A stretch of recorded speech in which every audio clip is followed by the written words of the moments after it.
Hello world, it's your host, Data Mining Mike, and on today's podcast, we're going to talk about how to design psychological operations. My guest today is Josh Morrow. Josh is a master at psychological operations and has great experiences in psyops applications in the battlefield of Afghanistan. After serving in the military, he went to college and got his degree in design, combining both worlds. His advanced marketing expertise applied to the user experience is what you can add to your business. And that's called value. And because of that, you should like this video. Remember that sharing is caring, subscribing is what winners do, but smashing the bell is what psychologically influenced people do.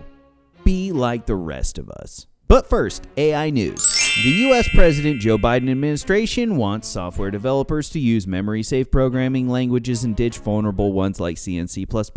This marks a point in programming history where more powerful languages such as Python and Rust are taking over as the preferred coding languages. C and C++ are computationally expensive when it comes to memory and gives vulnerabilities to the world of cybersecurity.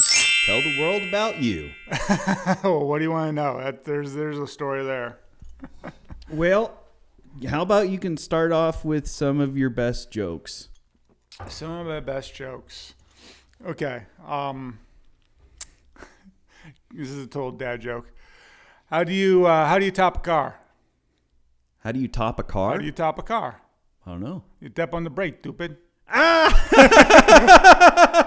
I like that. Right? I like that. It's freaking, my dad told me that once. That's why I call it a dad joke. It's a total dad joke. Yeah, it is a dad joke. Yeah.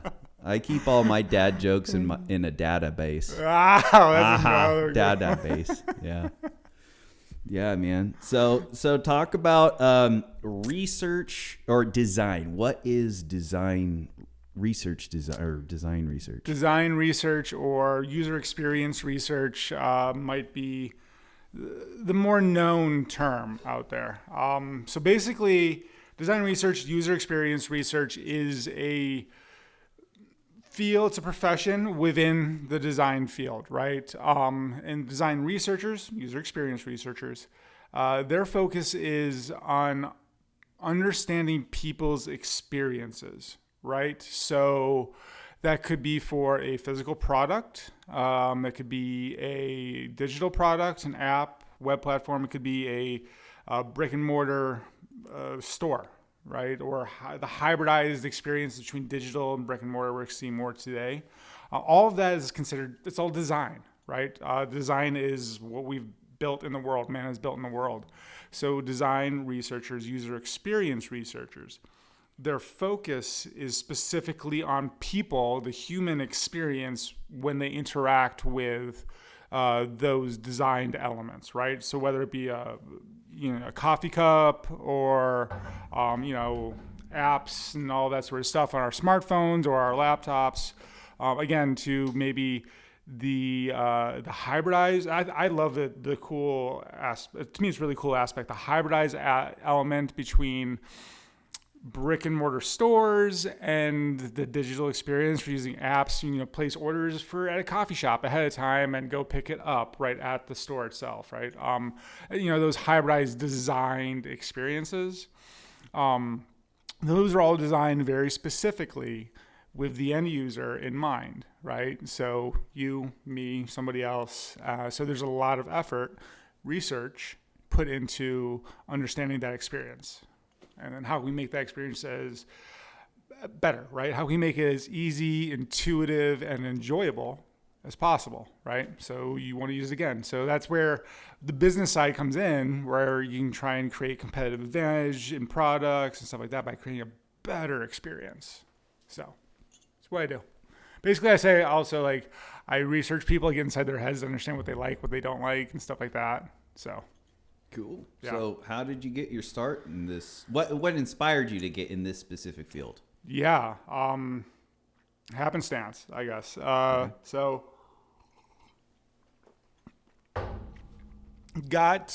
I came, how far back should we go, right?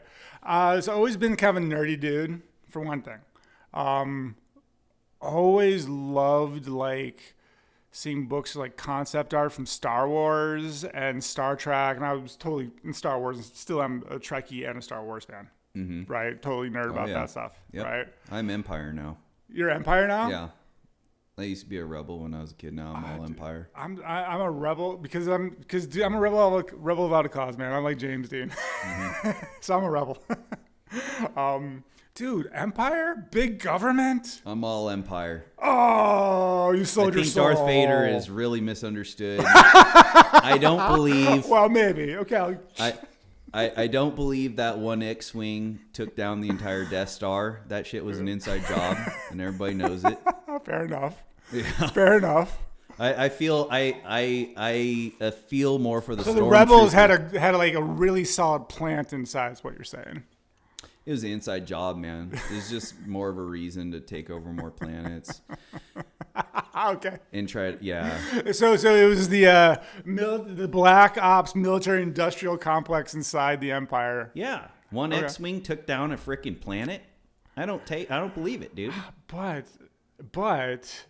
Jen Orso's father built that one flaw into the Death Star. Yeah. And that one flaw is all those people, all of those security threats. All right. So, anyways, always was a nerd. Definitely, like, also loved doing art, drawing, stuff like that. Oh, yeah. Also, like. I was like a learning disabled student. I was a learning disabled student. I got to go to special classes, and I got extended time for tests. And this also allowed me to I got to opt out of taking a language in school growing up, middle school and high school. But I had to like do like a sequence to like fill that void, right? Gotcha. So I did a lot more art and tech courses at school. So I even did like an aerospace and aviation design course, did like small engine repair, stuff like that too, schematics drawing, stuff like that. But also a bunch of art courses, right? Mostly drawing, stuff like that. I've done painting, but I never really got into it as much. And of course, then as things go digital, whatnot, I started doing more digital stuff, because I'm 43 now. I graduated high school in 99. I remember my art teacher when I was a senior had like a big clunky digital camera that literally slot loaded a 3x5 floppy disk in the side of it. And she's like, oh, this is going to be the future. And I'm like, this thing? Like, that's crazy. So I've always been kind of a tech nerd and stuff like that too. But being a bit more, like I said, kind of like art minded, and coming from a family that was very DIY too, carpentry and stuff like that, I lean more towards doing design stuff and then like engineering stuff or anything like that. Graphic design was what I initially went for because I got to go to a community college. I grew up on a Christmas tree farm in central New York, and I wanted to get off the farm. I went to a community college in New York City, central New York, in New York City. First reserve unit was in Long Island.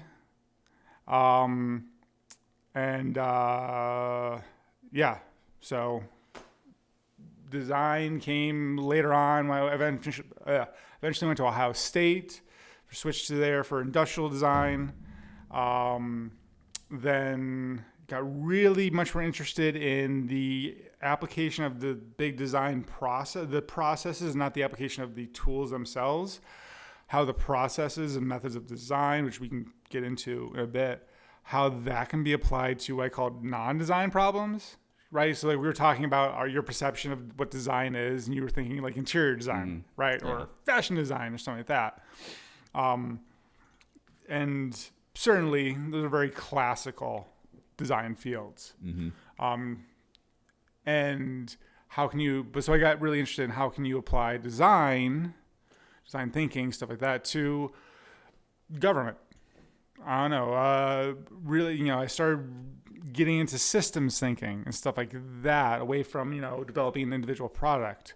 So that led me more into research and, and then paired in there, deployment, with the reserves, the Army Reserves, civil affairs psychological operations, did a lot of work on the ground in Afghanistan with the people on the ground, right? Doing some government advisement, did some ag development programs, some infrastructure development programs, stuff like that. So he did a lot of work with the people to try and understand their situation, to develop programs that they would be able to, and that would be self-sustaining for them. The whole idea of nation building, them being able to stay on their own 2 feet for themselves sustainably. So kind of bring all that together, right? So their users in a design system, the tools and the concepts changed a little bit. Really kind of bring it all around to this idea that the design of things, whatever it is, can be applied across everything. The only thing that needs to change is how it's executed, right? So the design process of developing something new or refining something new, and understanding the problems on what's going on, maybe the problems of why things aren't working the way they're supposed to be, and then refining and iterating and changing them little by little to refine them, make them better. In concept, those are, again, that are applied to anything. I just really think it's a cool process, and it allows me and other people that work in the field to get into a lot of different areas, right? It keeps the job interesting also, right? Working at, like I said, I've worked at, first, when I was completely out of the military, it was a paid internship doing design research at Carton Design in LA, Marina Del Rey. And working in the research team, worked with, one of the clients was Kohler toilets. We researched people's toileting experiences, right? So Kohler had like in-house designers, all kinds of stuff like that, but they're interested in design research. It was kind of 2011. They didn't really have experience with it yet. So it was kind of like the first project. We went to people's houses and talked to them about using the toilet, and to gain that full experience of how people's customs or rituals and stuff like that, and how those behaviors could be used by Kohler to improve the products. I've also worked at JPMorgan Chase in digital for HR and like app development and web platform development, understanding how internal news apps are used by employees. Anything from the tellers at the banks to, people at corporate where I was, sort of thing. So it covers a lot of different things. Dude. Does that make sense? That was a lot. I kind of went on a ramble. Let's go back to the sexiest thing I heard you say, which was psyops. Okay. Right on, dude. I happen to be a big fan and employed quite a bit of it in Afghanistan. You talked about that. So, and civil affairs, man. That's in my journal because I talked about my work. I used to help out with like Shuras and getting the biometrics while civil affairs group was doing their shit for claims day. So what did you do exactly? Remind me. We talked about it, but remind me what you did. So prior to going to Sangin in Afghanistan, I went to this, I was a grunt. I was an infantryman. All right. We'll just start there. Gotcha. Mortarman. All right. Right on. And infantry mortarman, pretty much you can do a lot of things as an infantryman, to include patrolling, and that's what I ended up doing in Sangin. So one of the coolest things I ever had to do was drop 120 mortars, dude. Yeah, dude, it was that's in my book, dude. It was freaking awesome. It was awesome. 120s are intense. Yeah, 120s are so fucking loud that I didn't realize it, because the first time we ever dropped 120s was in Afghanistan, because the Marine Corps does not touch 120s. Really? Marine Corps mortarmen don't. No. Now artillery does, but Marine Corps 120s we didn't touch them until we got into country. So I went to Sangin, this place called Inkerman, and they had the 120s. And I remember I was the FDC, I was Fire Direction Center Chief. And I remember our very first mission we got was 3 illumination point det on the ground. And those motherfucking 120s were so loud when they impacted point det with illumination. Yeah. I had a heart attack, and I thought that I thought the gun line dropped HE. And I'm like, oh fuck, I just lost my career. My career is done. I had no idea, dude. And then I hear over the radio, oh, good mark, end of mission, target, blah blah blah. I'm like, oh, I'll have to send you. I have it posted on YouTube.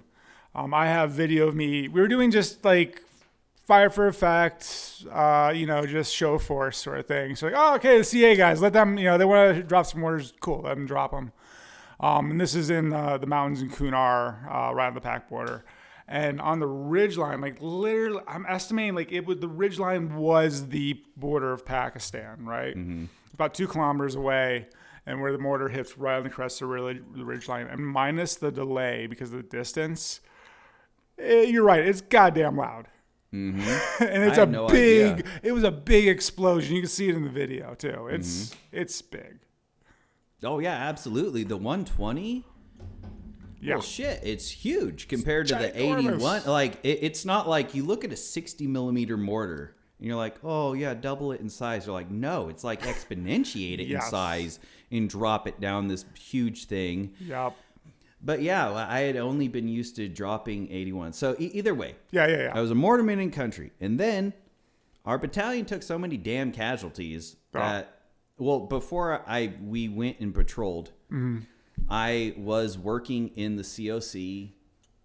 This is only like 2 months before we had to fucking patrol. We had our own patrol base. And I was helping out CAG. I was debriefing detainees. I was gathering biometrics with the hide and bat system. Gotcha. So I was the intel cell chief. So I wore that hat. I wore the FDC hat. And I wore the squad. And I didn't want to wear that squad leader hat. But eventually... we ended up going to our own patrol base because our battalion took so many damn casualties due to the IED threat. Pressure plates, man, it was nasty.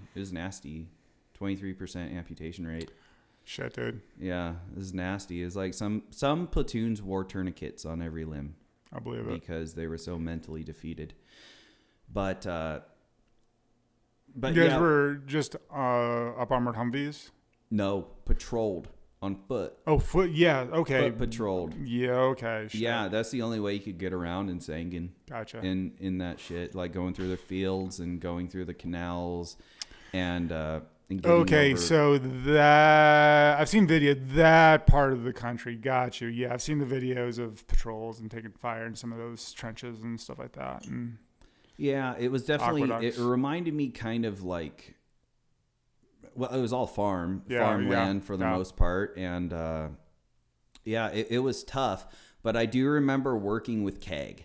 Mm-hmm. And I remember prior to going deployment, going at this tactical debriefer course that I went to, I got associated with the psyops guys. Mm-hmm. And the psyops guys were grunts too that were just pulled to psyops to do it. And I have a deep appreciation for it because I think a lot of the psyops that we use certainly helped. Mm-hmm. With our survivability. We got flyers that we would pass out. It showed like the Afghan kids like planting IEDs, because that was a big issue where we was like the kids were the ones planting the IEDs. Yeah, so that's interesting. Yeah, so what happens is after the spring offensive, when the foreign fighters come and they get killed by us, they get slaughtered, and then they go back to the same tactic, which is use the kids to plant the IEDs. And the kids have been doing it for a while. And they don't go to school. They ain't got nothing. Right. So, yeah, it was a brutal place. I'm glad I escaped it with my life and limbs. No, yeah. Dude, I'm happy for you, dude. But you can talk to length about CAGs. Talk about Civil Affairs Group. Like, all that.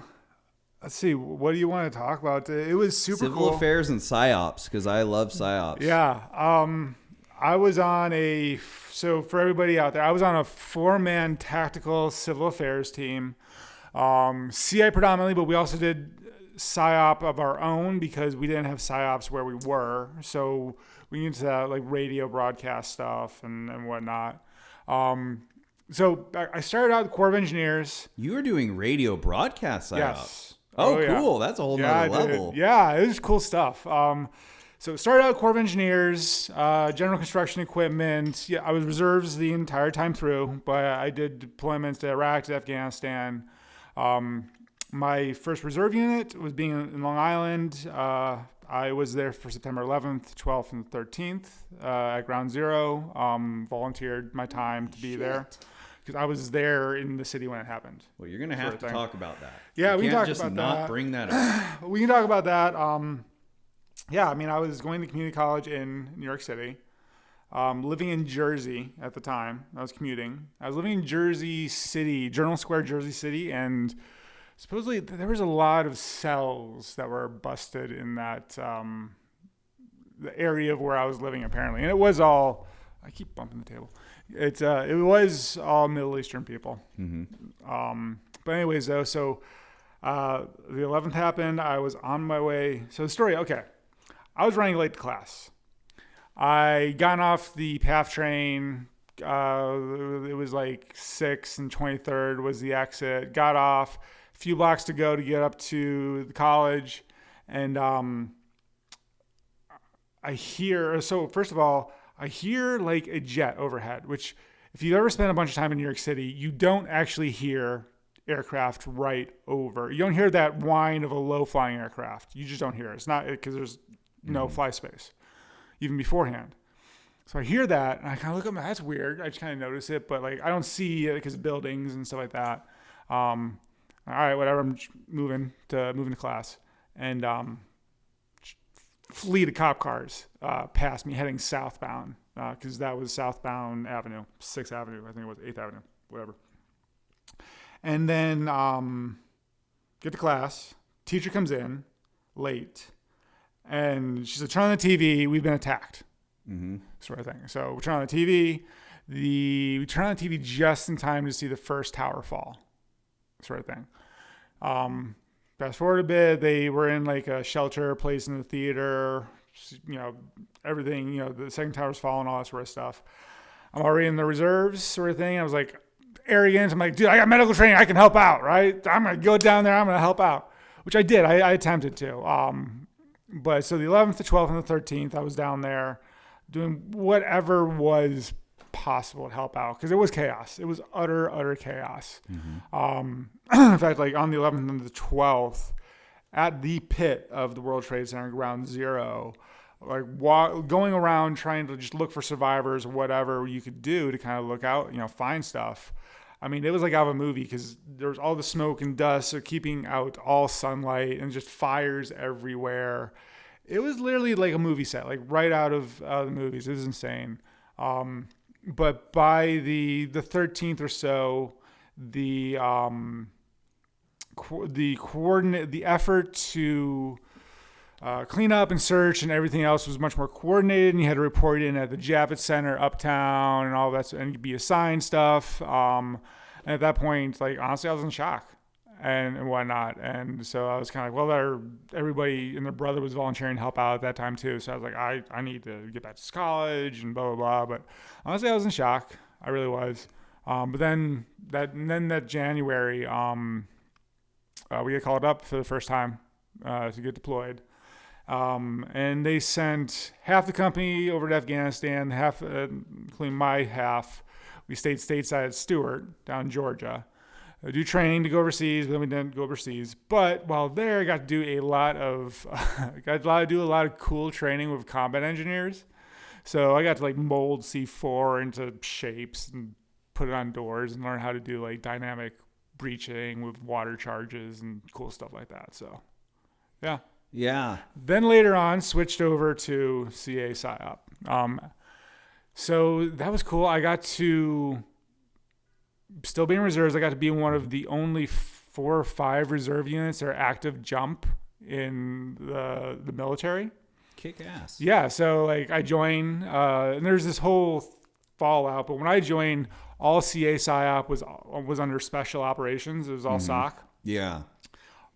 Reserved everything, right? So like, sweet, I'm special operations, reserves, and all of that sort of stuff, right? Again, a little bit of ego, but get to go to jump school, get to go to jump school, jump, go back to my unit, and then like being reserves are like, hey, like, okay, our commander was just so airborne nuts. He was his name was Bjorn Anderson, and we nicknamed him Air Bjorn, and if you wanted to, they would every month they would have some jump going on, Air National Guard or National Guard, Army National Guard, Aviation Unit. If you didn't have anything going on, all you had to say was like, yeah, I'll jump, and they'd put you on orders, and you would just go jump. So Really cool stuff. Got to jump Chinook, Black Hawk. And it was cool because we had riggers from... You jump from a Chinook? Oh, heck yeah, dude. That's fucking cool. Oh, it's the smoothest... Because you jump out the ramp in the back, so you jump out into just like the pocket of dead air. So, like... You still jump static line, so you get like 8 seconds of free fall because you jump 2 seconds more for jumping out of a Chinook because of the propellers and everything like that, the rotors. But you jump off that ramp into just this pocket of dead air, and like you feel nothing in the fall. Like it was like I have no visual memory, but I just have this memory of feeling like literally feel nothing around me whatsoever. And then you get the shock in the open and all that sort of stuff. But it was super cool, dude. Super cool. That is awesome. Yeah. Wow, you definitely got a good run for your money. I did. I got to go to Canada. กับto go jump with the Canadians, do exchange jump wings with them. That's cool. I got to do some cool stuff, man. And it was during the time of war too, so the pots of money were large for us. Like, and CA PSYOP, right? The whole, like, KPOC, CA PSYOP in general. Specifically, especially when it was under SOC, like, access to any school. Period. That's fucking awesome. You want SEER? Well, you gotta have a good reason, but you can go to SEER. For real? We sent people, reservists, CA. We sent them to 2 years for Arabic linguist school in Monterey. We had cadre, we had senior NCOs that were all mountain warfare trained, rappel masters, everything.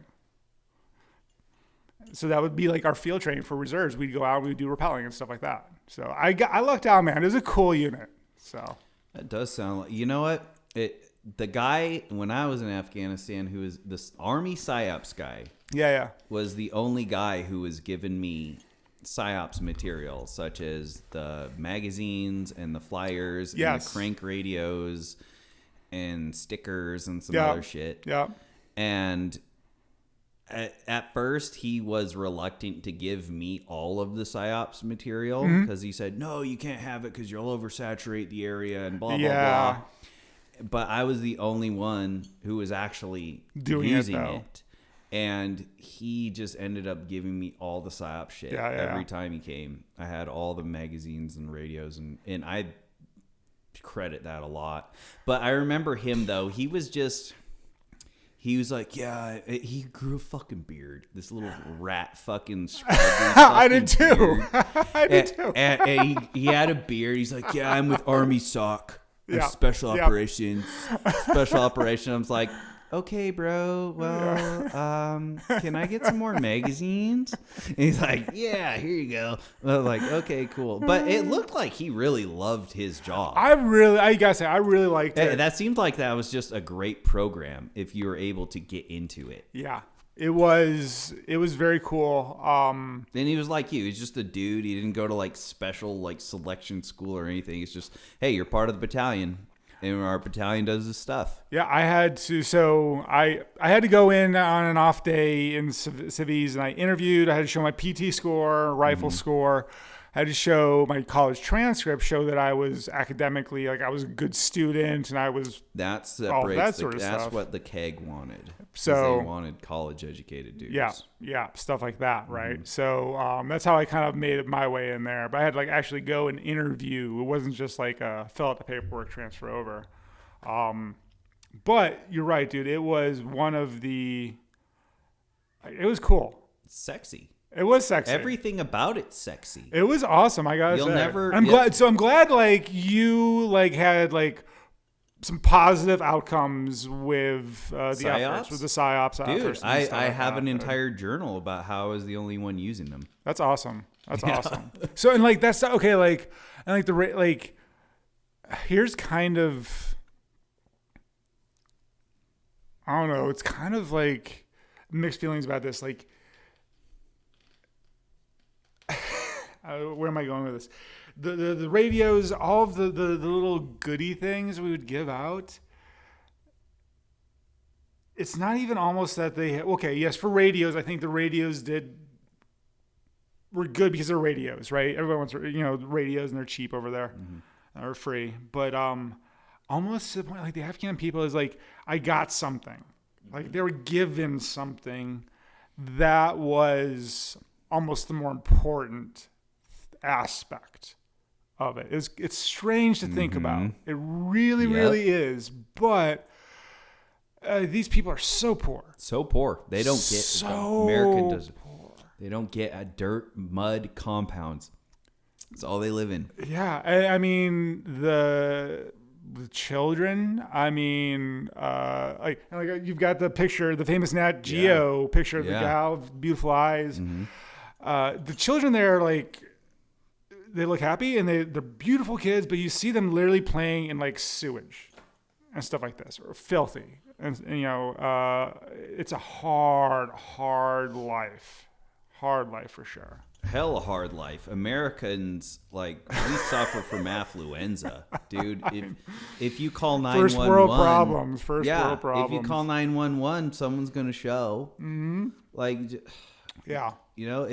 it really humbles me. It's really a good experience, and I'm glad that I got to experience to realize for sure how fucking rich I am. No, for sure, dude. I mean, and that is a good point. That. Yeah, like, I'm sober now and stuff like that, and I've been through some low points, but I was never like completely homeless or let's take this back. Even if I was homeless, I'm still living a better life than half the people in Afghanistan. Straight up. Oh yeah. Straight up. Dude, oh yeah. There's more empty homes than there are homeless in America. Yeah. So. No, they don't. That is pure destitution. Oh, I know. It's like, how do you even understand the capabilities of what you could do as a human being when your whole life is known as, like, if you're a kid, all you know is, I work this field, and my dad has worked this field before me, and his father before him. Yeah. And these are the goats, and we all do this thing, and this is how we live. I know. It's okay. So. I mean, this is how we all lived at one point a long time ago, but it is okay. It's like 1920s America. Yeah. In a way. Like if you think about, like that little kid, predominantly male too, right? Like, let's be honest here. The women there get the shittiest Dude, end they of the have stick. no rights. They are cattle. Like total cattle. Oh God, like poorly treated cattle. Too. Yeah, like, they're riding on the top of cars, dude. I've seen them on the roofs. Oh man, yeah, dude, it's right. Pregnant women riding on. It is heartbreaking carts. To see the. Yeah. It really, really is heartbreaking. That's the good word I should use. Yeah. Anyway, so expanding upon this, a little more positive thing, right? But just thinking historically, so that little boy, he won't really know what is more than, other than what he hears, most likely. He will never really know what is more than 10 miles away from where he was born. Nope. Think about that concept, right? And this is put in the context, like, okay, so this is Spokane Valley, right? I'm currently over in Coeur d'Alene. That's like 25 miles, give or take, I think, right? And that's just coming over to hang out with my buddy and do a podcast. Oh yeah, right. Glad you're here. Think about that concept. So yeah, I remember at one point. Think about the fact that genetically, not even talking about inbreeding, not even going down that road, but just thinking about genetically the lack of diversity. Dude, they all look the fucking same, man. That's true. It is true. Yeah, in certain areas. Yeah, I'm glad you experienced that. So talk about what sort of psyops things that you would use. So, now this is a story. All right. So I'm not going to try and throw too many people under the bus. But so we first got to country, my team first got to country, and we get tasked up to Kunar, to Ghaziabad district, Kunar province, right on the Pak border, right in the mountains there. For anybody that's listening, the documentary Restrepo, OP Restrepo. Dude, yeah, that's a good one. It's a really good documentary, right? Damn right, it's good. And really, like, being a vet, having been there, you're like, oh, dude, like it kind of hits. Especially when the hits IED strikes in the first beginning, I was like, oh man, that was fucking good. Dude, yeah, it's intense. It's a good documentary. And Sebastian Junger wrote a really, really good book called Homecoming, called Tribe, on homecoming and belonging. Have you read that? Yep. All right, dude, it's a great book. Yep. Sebastian Junger, I met him once. Did you? He just shook his hand. It was at a convention. Yeah, that's cool. He seems like a dude. I'm sure he's got some stories. Oh yeah, Being a war correspondent, like he has. So we were just a little bit farther up from there. Cop Keating, which was the cop that got overran like literally 6 months before we got to country. That was just north of us a bit. So we were not in a great area per se. But the thing was, it was so rugged and mountainous. Like I have some beautiful, like it's beautiful country. I have some great photos of like sunsets over the mountains and looking down the valley in the spring when it's green and lush. Like it's gorgeous. But it was so rugged that the AAF, anti-Afghan forces, just had free reign over. They could just maneuver, right? They just maneuver very easily. They were right on the PAC border. They could just escape back over the PAC border regularly. All that sort of stuff. So we were, so while it was pretty rough and austere, it wasn't hyperkinetic. You know what I'm saying? It wasn't super kinetic. It was, we would do indirect fire predominantly and all that sort of stuff. But one of the biggest ways, circle back around to the psyop thing, right? Describe the area. So we were operating in these mountains and Ghaziabad district and really rugged. One of the greatest ways would be to reach people in general, would be to, especially because it is being really underdeveloped, it is ignorant and illiterate and stuff like that. I shouldn't. Yeah, 1 in 30 could read. That was where I was. Yeah, 1 in 30. I don't even know numbers, but you just have to imagine it's very, very low. So anyways, though, there's... when we first got to country, we're in this rugged area. So radio is going to be a good way to do psyops stuff. You can do, a lot of people are getting the the handouts of the radios. We're giving those out too. So the troop commander with the combat element we first embedded ourselves into had an idea that he was just going to flipple the field loss. I don't know how expensive it was, but it's this heavy, toughened, like you could drop it out of a C-130 and it would survive. It was a radio station in a box. Okay. CD player, load SD cards, hook up your MP3 player, all this sort of stuff. He wants to build a radio station and just give it away to the Afghans, right?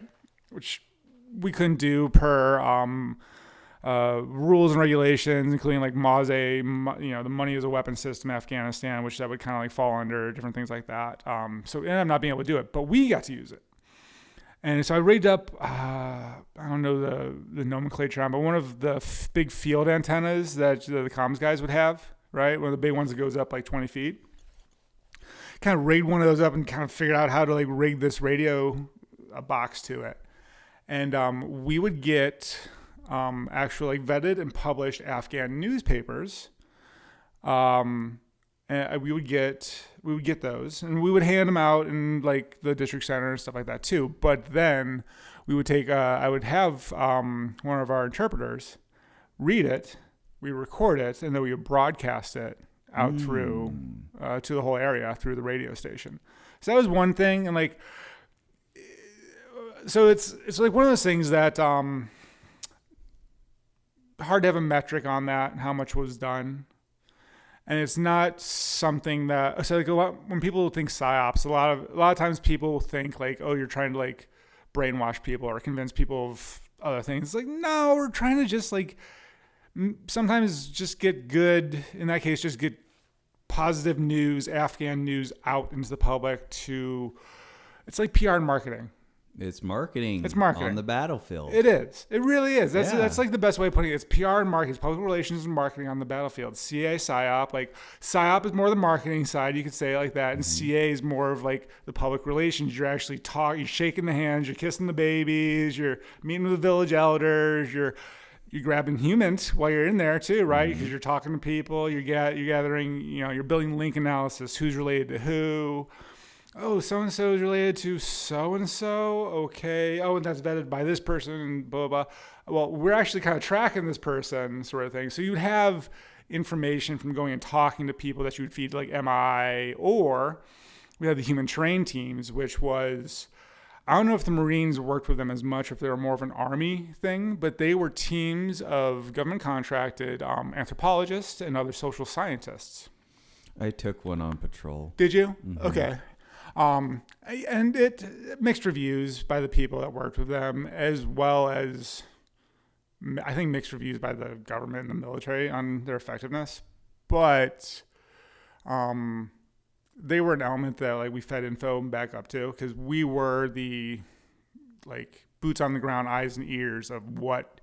Because believe it or not, one of the things was lumber smuggling. Yeah.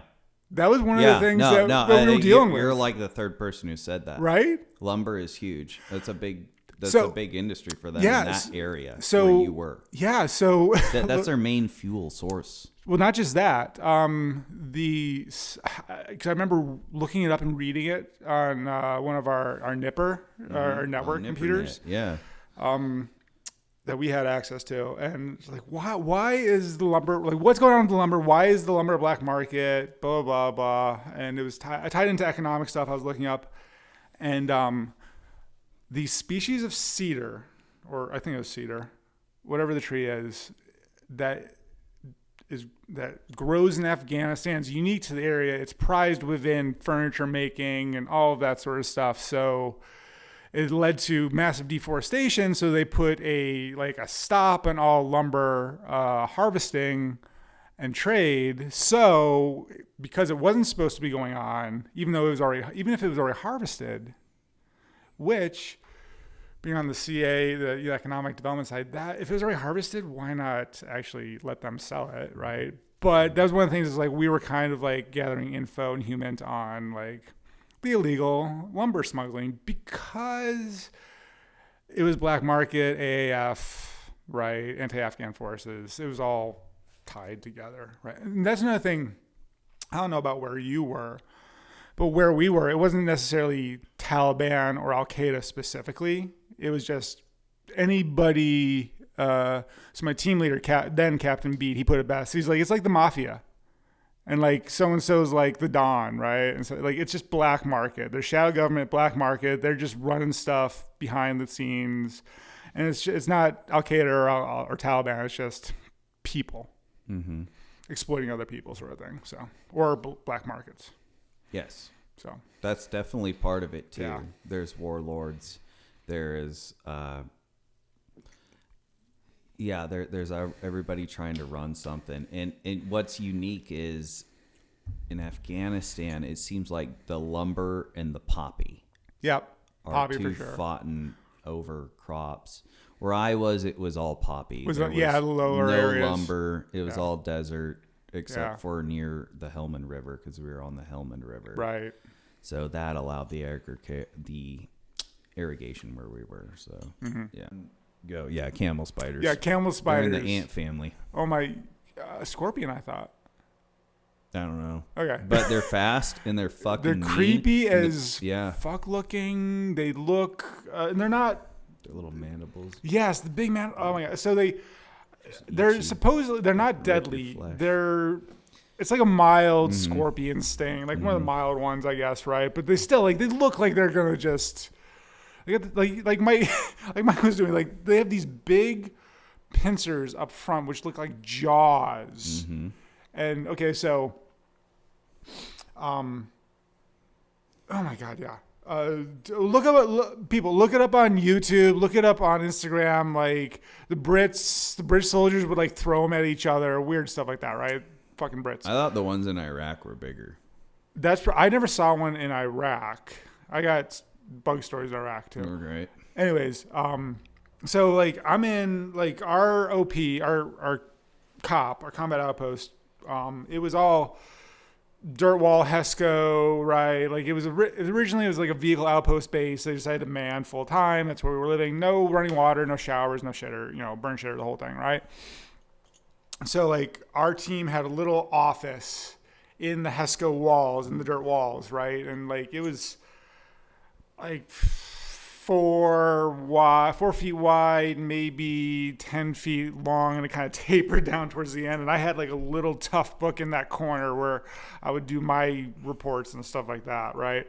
And I'm like literally right up against the wall. And I'm up late one night working on some idea for some CA op. We could kind of piggyback off of something tactical, blah, blah, blah, whatever. And it's dark out. It's nighttime, and so also there's a battle position. Battle position 1 is like right above us too, right? And it's manned all the time. We got for light discipline, we got a big tarp down over the door in this room, and I'm up late. It's nighttime, and I'm typing away, and suddenly I notice movement on the wall. I'm like, literally, my shoulder is up against this wall. That's how tight this corner is. My shoulder's against the wall, and I literally just out of the corner of my eye, I notice movement, and I look over, and literally 6 inches from my face on the wall is a camel spider. And I freak the fuck out. I run out of there. I fly out of there. I whip that tarp off of it. I go running out there. And I'm like, fucking camel spider, fuck. And Private Flu, this awesome dude. This is when we're the 101st at this point. 132 Cat from the 101st. Private Flu was awesome dude, young guy, and he's up in BP1. He's like, "Hey, Sergeant, hey, are you okay, dude?" And I'm just like, "Fucking camel spider!" I just freak the fuck out. Yep. Fucking creepy as fuck. Burn the place down. However, just burn it. Our team lead, Captain Beat, he was even more. I don't get freaked out by creepy crawlies, but just the situation, and camel spiders are creepy as hell looking. They are. Captain Beat, complete suburban boy, and you never see him go hunting for elk, right? Yeah. Afraid of creepy crawlies 100%. He was in finance before he switched over to CA. Great dude though. I love him to death. Still talk to him. But I was like, all right, I'm going to. So basically what it is, I went back in there. I caught it. I took water bottles. I built a terrarium, and I kept it as a pet for the rest of the deployment. Did you fight him? We tried fighting him with a toad. Yeah. Dude, okay, yeah, seriously. The things you do when you're bored in the middle of nowhere on a deployment, right? We caught a toad. We tried fighting the camel spider. Cujo is what our medic named him. Tried fighting Cujo with a toad. And you have literally a dozen mixed between mostly Cav Scout guys, the medic, and a couple of CA guys trying to coax a toad to fight a camel spider. It didn't work, unfortunately, but it was just one of those dumb moments you have in the middle of freaking deployment. You know what? There's some of the best moments because I remember, well, specifically the best camel spider fights that I experienced were in Iraq because the camel spiders there were just bigger. Yeah, I've heard that. And they're just bigger. The Afghan ones were more medium sized, but they're fast as fuck. The Afghan ones are fucking run you down. They're just aggressive. Everything's more aggressive. In Afghanistan, just tougher, rougher over there, dude. The ants are fucking mean and big. The hornets are ugly and big. So I didn't have any up in the mountains. We didn't have the hornets or anything. Yeah, but we had Tank 1. Tank 1 was he was a great UFC bug fight world. He fucking killed a lot of the other platoon's fucking camel spiders that they brought to us. That's hilarious. And Tank did good. He won a lot of money. And then awesome. He finally met his match to a black imperial scorpion. And what's crazy is he had fucking killed scorpions before, but he just took a hit to the head one day to the scorpion. Luck of the draw. Fucking killed him, ate him. Then we had our scorpion to fight, and then but then we had Tank 2. But Tank 2 was he was a good one too. Did a lot of good fights. So finally lost to another camel spider though. In Iraq. No, so so when I was in Iraq, that's when before I was CA, and basically I was an engineer, and I was in Iraq 2005, and that year, so two things. Like 2004 is when IEDs started to become like the big bad thing in Iraq, right? And then, but also 2004, 2005 was their first year of official like democratic elections, quote unquote, right? So there's a bit of pardon me, a bit of a lull in the IEDs in 2005. So luckily, my unit, even though we were tasked to do convoys, we escaped, no IEDs, luckily, right? Yeah, same. Because we went, even though we were based, so here's the thing, why we never saw like any wildlife. So we were based out of Camp Talil Adder, which is in southern Iraq, down in the desert, right? We were based out of there, but I went to everywhere, a lot to BIOP, a lot.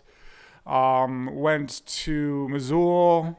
Okay, first of all, bugs, and then I got a story for you about Iraq, right? So bugs, didn't really see any really awesome critters in Iraq, unfortunately, but in the middle of the desert, in the summertime, right, when it's dry as fuck, right?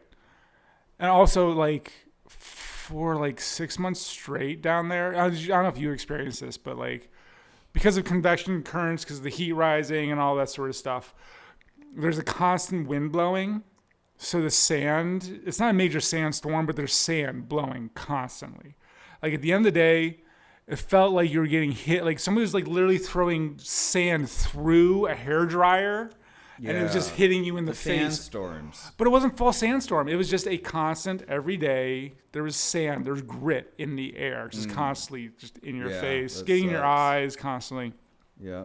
So dry that the flies, you had like these little no-see-em ones, and you had like housefly-sized flies. Mm-hmm. They'd spring up out of nowhere in the desert, and they didn't bite you to get your blood. They just wanted your moisture, so they would try and get in your mouth, up your nose, your eyes. It's so aggressive. Like, have you ever been around horses in the summertime? The flies, like in their faces and stuff like that. Like the flies are just in your face trying to get your moisture.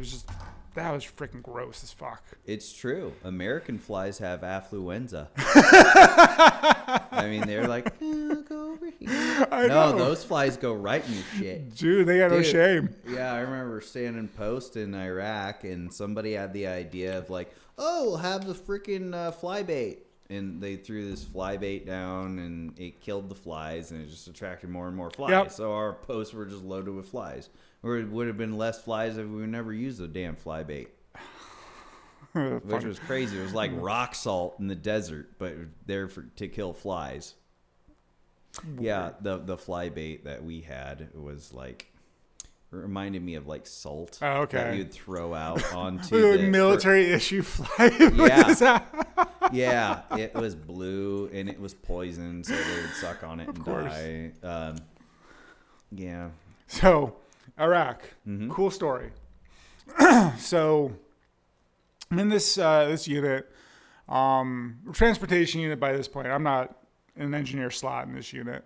Transportation unit, and we get this big, like, 21-day mission. And we're going to haul a bunch of, we're moving in like an MP unit, right? They're moving bases within country for some reason whatsoever. I can't remember, whatever it is, right? So we're tasked to move them.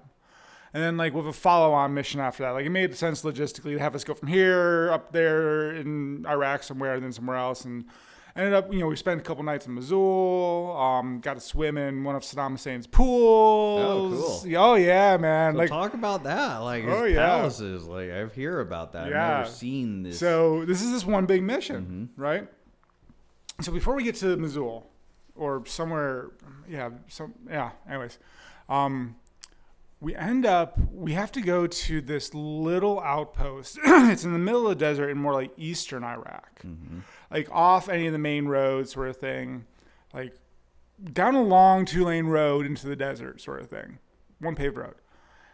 And suddenly we come across like a gate, like a nice ornamental sort of gate sort of thing, bigger than like it would be like somebody's house sort of thing, you know, you would see in America.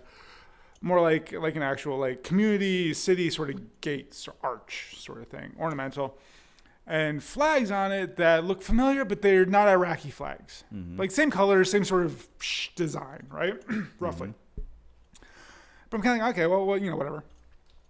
We get to this little outpost, and it's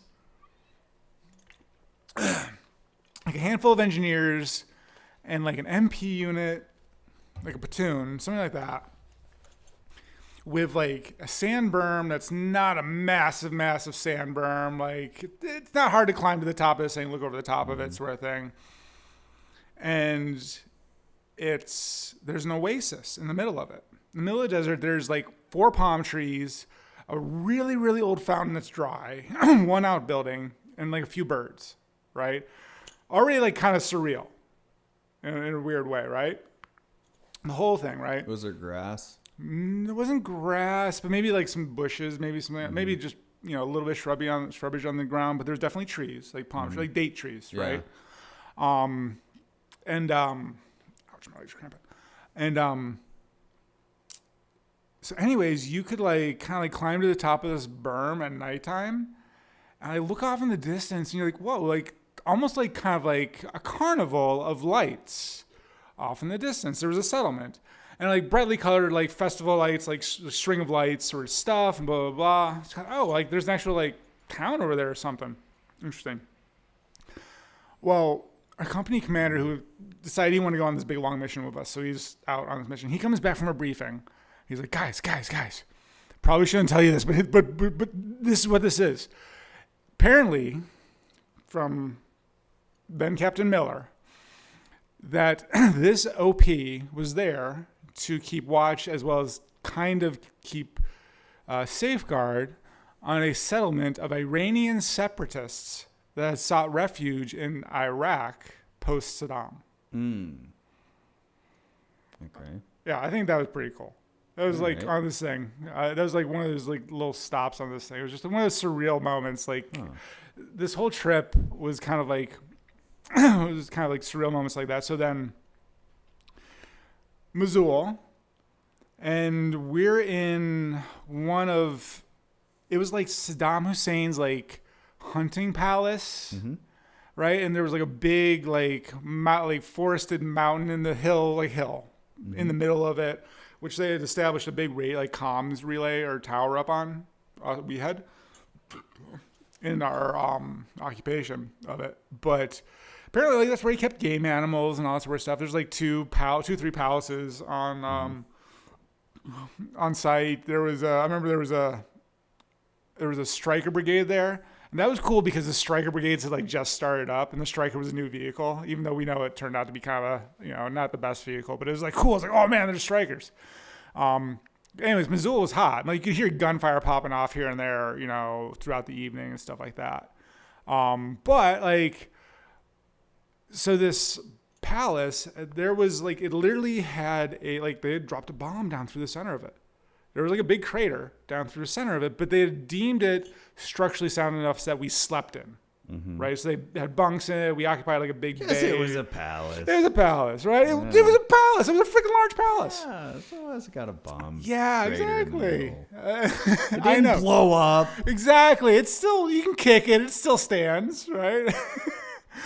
Typical military. That's fucking awesome. So you lived in Saddam's and palace then for a little bit. There was like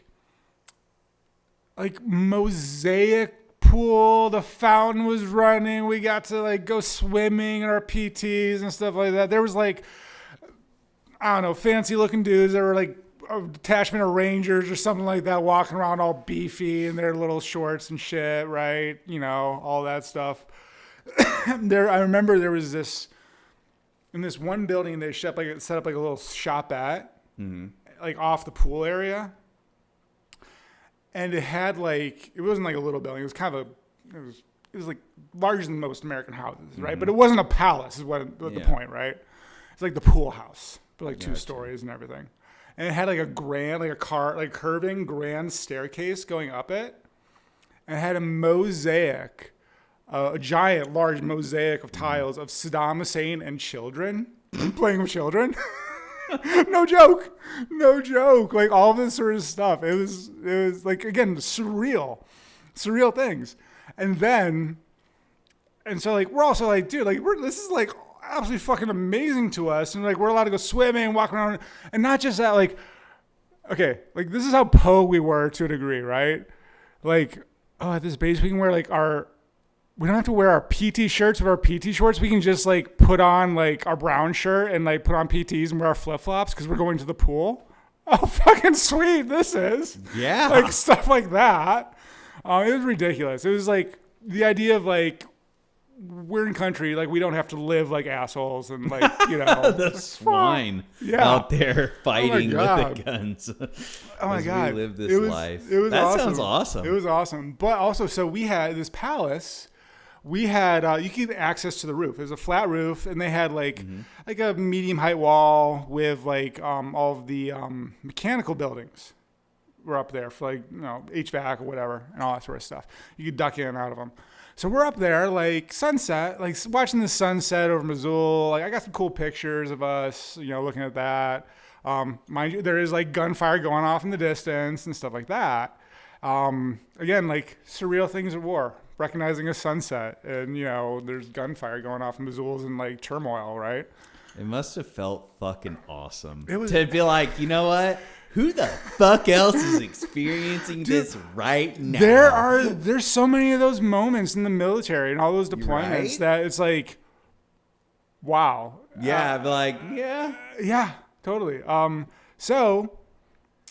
And even the company commander was in on this.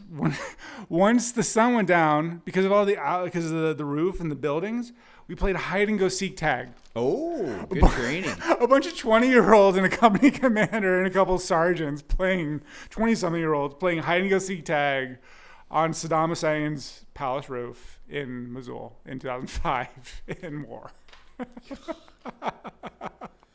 Again, like just these surreal things, right? God, that's really good. You're really good at describing exactly. Rams in my hamstrings. Oh, yeah. And record. Okay. So, where were we? Well, you were. Let's go to what you're doing, helping out with kids and learning user design. Okay. So, that's in reference to. Currently, I have been teaching a class at a private now it's K through 8. It's going to be K through 12 academy in Liberty Lake, Washington, called Liberty Launch Academy. Really cool model too. It's a really new. It was started. This is their second year, I want to say. The guy who founded it is a serial successful entrepreneur too, right? It's an important thing. And I've talked to him. I've heard him actually tell his story. And he wasn't an overnight success. Like he did have to, you know, struggle to get there. So he's got the chops, right? But he started the school because he's got young kids and he's been unhappy with the education system. A lot of people, you know, I think that resonates probably with public or private, whatnot. But he started this as an entirely new model for education. And he says, even though you go to the website, it doesn't say this, but he says it's an entrepreneurship academy, right? It's giving children the skills needed to be successful entrepreneurs, you know, grit, determination, the ability to overcome adversity, all that sort of stuff, right? So one thing, it's a really cool model. One of the ways it's a really cool model is, unlike, you know, growing up, like, you know, like I did not do well at math. I sucked at math, right? So I never had to be held back, but in high school I had to keep repeating math again and again and again, right? A lot of schools, you would have, if you failed math, failed A class, you might have been held back or something like that, right? This school, you're not in grades per se. They have grades, but they're kind of loose. The idea is that if you are accelerating in a certain area, be it math, right, or something else, right, you're allowed to continue to accelerate in that area to progress. But if you're struggling in something else, like, I don't know, English composition, I don't know, whatever, something like that, you just keep working at it. You don't get like held back per se. You're allowed to grow at your own pace. So it's a cool model, unconventional model. Kind of like martial art belts. In a way. So actually, I can talk about like maybe a little bit. Like they talked to me. I don't want to say too much yet, but we've had early discussions about helping them to design and develop their grit program, which is kind of, the idea is kind of like achievements like martial arts. Was maybe one of the initial like ideas. So there's something there for sure. So the class that I teach is a tabletop game design class. So not computer, not video games, or anything like that, but it can be any kind of tabletop game. It just so happens I've got a group of young guys that are working on a game they call Run, Random Unnecessary Nonsense. And it's kind of like a loop game like Monopoly where you go around in a loop and you've got different, like, you've got pain cards and you've got different things, right? Really cool game. I think it could really be something, actually, right? So I'm trying to actually help them hopefully maybe take it to market. But this class uses the idea that the kids will develop their own tabletop games, card game, whatever, right? And that is the vehicle to teach them a product development process, right? To teach them the phases and the steps of taking something from an idea, from a concept, and prototyping it, testing it, refining it, so that they can eventually make something really viable and user-friendly too, because you have to consider who's going to be using it, making sure that they are engaged with it, because it's a game, right? You know, it cannot be too easy, it can't be too hard, too long, too short, all those sorts of things. There's a lot of mechanics involved with it. But within all of that process, it's a complex process to develop a completely new tabletop game, any game, right? Especially one with all kinds of rules like court, and you can sue people, and and there's like I said, and there's paying cards, there's trivia cards, there's all kinds of, like, it's awesome. It's a really fun game. It's kind of like How to Be Adult. It's kind of like middle school kids that came up with a drinking game, but it's not a drinking game. Okay. In a way, but it's a board game. Like, literally, it's kind of like a drinking game. All right. It really is. I think adults would freaking love it for drinking. I think what you're talking about's getting me excited, because the world of board games and gaming, just gaming as an industry, is massive. Oh yeah, totally. That gaming is a natural part of what we do. Play. Yeah. Totally. And that people find gaming in either, but board games are huge, and I've always thought that, like, if you get your own animated board game and you get people animated playing board game. Yeah. Okay, explain to me an animated board game. Candyland. Oh, you mean just like, okay, yeah, okay. But you're not talking like digitalized. Well, you might. If you're thinking something cooler, go with it. If that thought gave you a better thought. Well, I didn't know if... Like, think about Cards Against Humanity. Oh, I know. I love that game. Dude, yeah, right? It's such a great game. Yeah. But no, I mean, you're right. Games and playing are essential. And we can go down a whole like academic rabbit hole about like the loss of play and fun today in society. And, well, I had a guest on, Jeff, and he's a TEDx speaker. All right. And he came over and talked about that. He's a consultant who does like high school assembly talks and stuff. Cool. About play. Mm-hmm. Yeah, that's his thing. Yeah, no, like there's, and I've read, being a nerd, and I didn't study Jeff McLaughlin. What's his name? Jeff McLaughlin. McLaughlin. Yeah, he's one of the guests I had. The name kind of sounds familiar. He gets around. You might have seen him either way. But no, you get into like, and like I said, I didn't study this in my master's degree or in college, period. But like, I've read a lot of things, and I know people have studied game play specifically and how important it is, and whether it be veterans or you see, I mean, I saw something just the other day, a headline about, of course, we read it today also, depression, loneliness, a lot of stuff going on with people today. But we don't play games.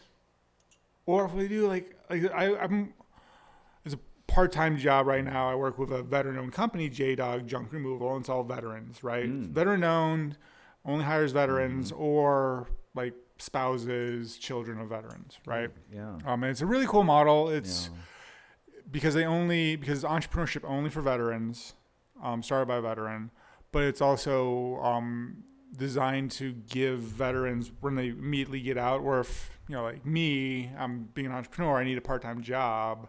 I just need something to help bring in some money. J-Dog is there to help veterans, give them a job, right? Give them some income, stuff like that, right? Because it's labor. Veterans, we know labor. We can do it. So I mean, it's a really cool model. Really, ideally, does some really good things for veterans. Anyways, where are they going with that? Oh, a lot of the younger guys I'm working with, right? And nothing against video games.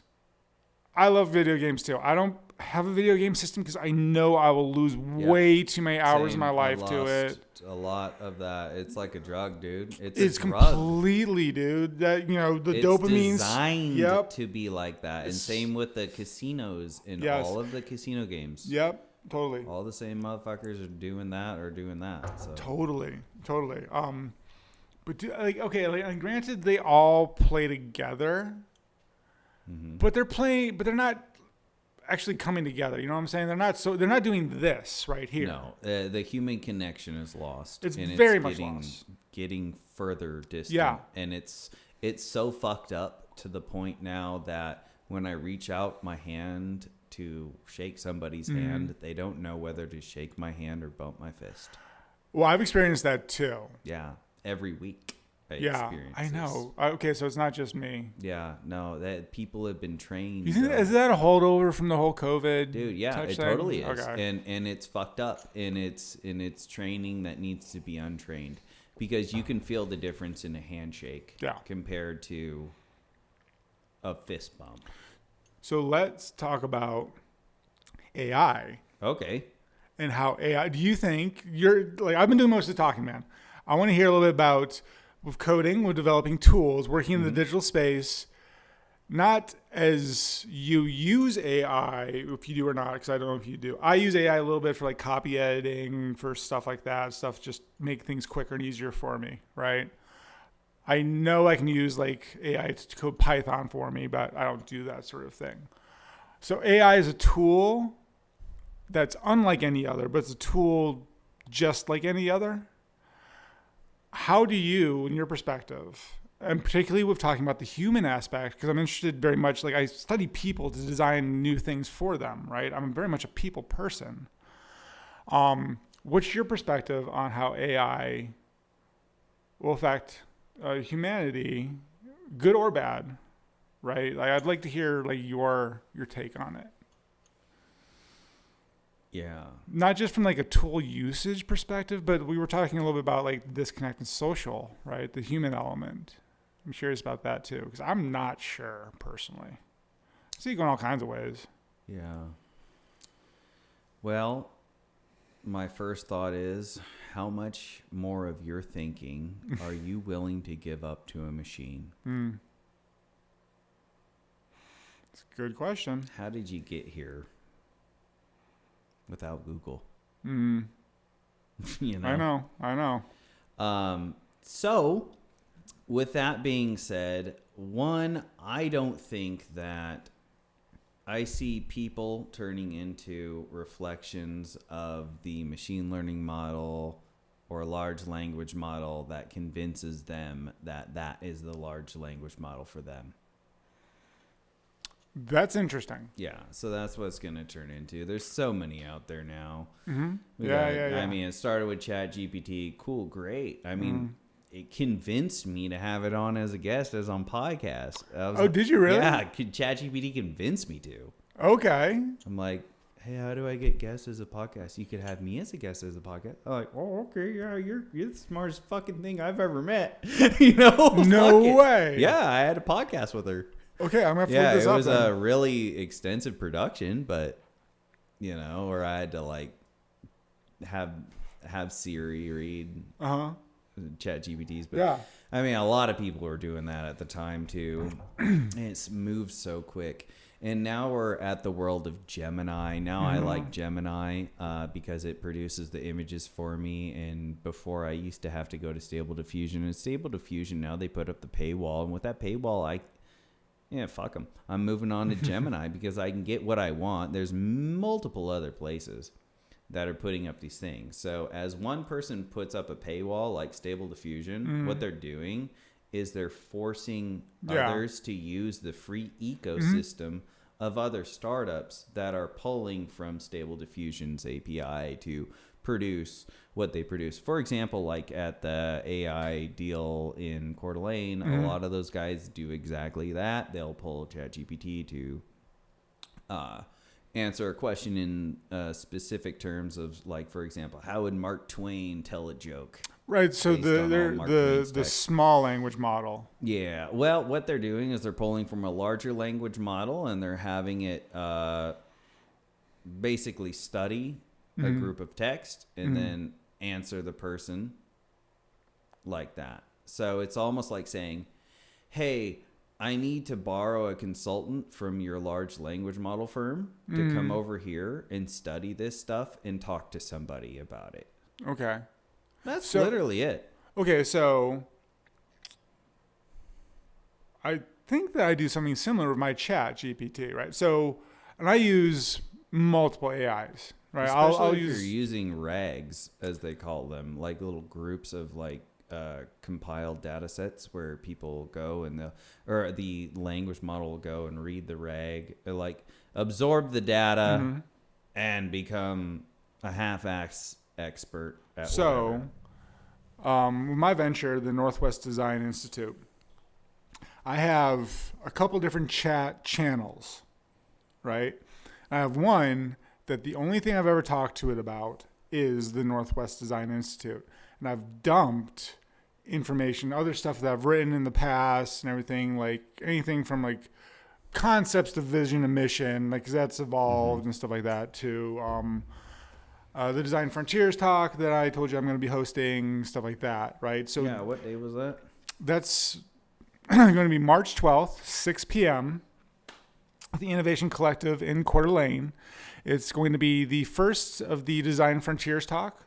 It's put on coordination between the Northwest Design Institute, my venture, and the Innovation Collective. Use their space. They got great space over there. I'm very friendly with them. And the idea behind the Design Frontiers talk is to take the idea of the college guest lecturer, but make it open to the public. You don't have to be a college student to come to do this or come see this. And the idea is behind this is to explore different fields of design and the different ways that design, in a broad term, is being applied in like business and innovation and stuff like that. So it can be anything from like not interior decoration, but interior space design, which is like interior architecture, right? Usually more in like large buildings, from like hospitals to skyscrapers, big corporate buildings, stuff like that, right? UX design, user experience design for app development or websites or something like that. That's one of the first speakers I've got lined up is my buddy Mike, who's a UX designer, and founder and director of user experience for the Spokane Pickleball Club. That's, again, March 12th, Innovation Collective, 6 p.m. Anyways, though, where was I going with all that? Sounds like you nailed place, the who, what, when, where was why, I going how. with all of that beforehand? I can't remember the train of thought. You asked AI.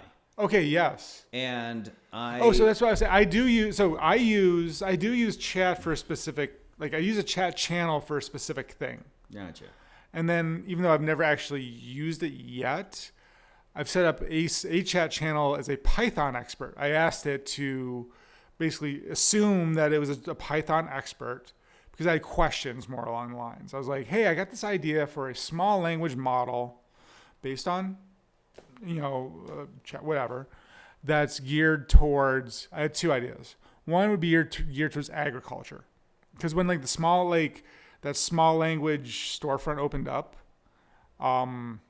there was all these small language models for all kinds of stuff, but there's nothing for like agriculture. I'm very interested in agriculture. Okay. So like, hey, I love agriculture. Yeah. So anyways, is what you're talking about, does that fit that bill? Dude, you nailed it on the head. Okay. It's a higher level chat channel that they're doing. And what all these large language models are doing is they're using the users to compile data sets for them. Right. Which is fucking genius. Oh, and I know. They are going to eventually absorb all that shit because they're saying, oh, okay, because you're pulling from our API, so it's ours now. Yeah. You're using our shit. So that's part of the thing with the using our APIs. We're going to take all those data sets, and we're going to compile it to an even larger language model. Right. And we're going to put you out of business, even if you were a startup that was using these larger chat channels. So that's another thing. I mean, yeah, a lot of the jobs are we all know. Whether you're a programmer or you're like a designer, like you are making the tools that the rest of the world uses, whether it be a chair or a software program or a large language model that can replace a coder, an in the trenches coder, right? So, and like, even on the design side, right, talking about like front end, just the aesthetic side of a website, AI is going to be able to do that for you.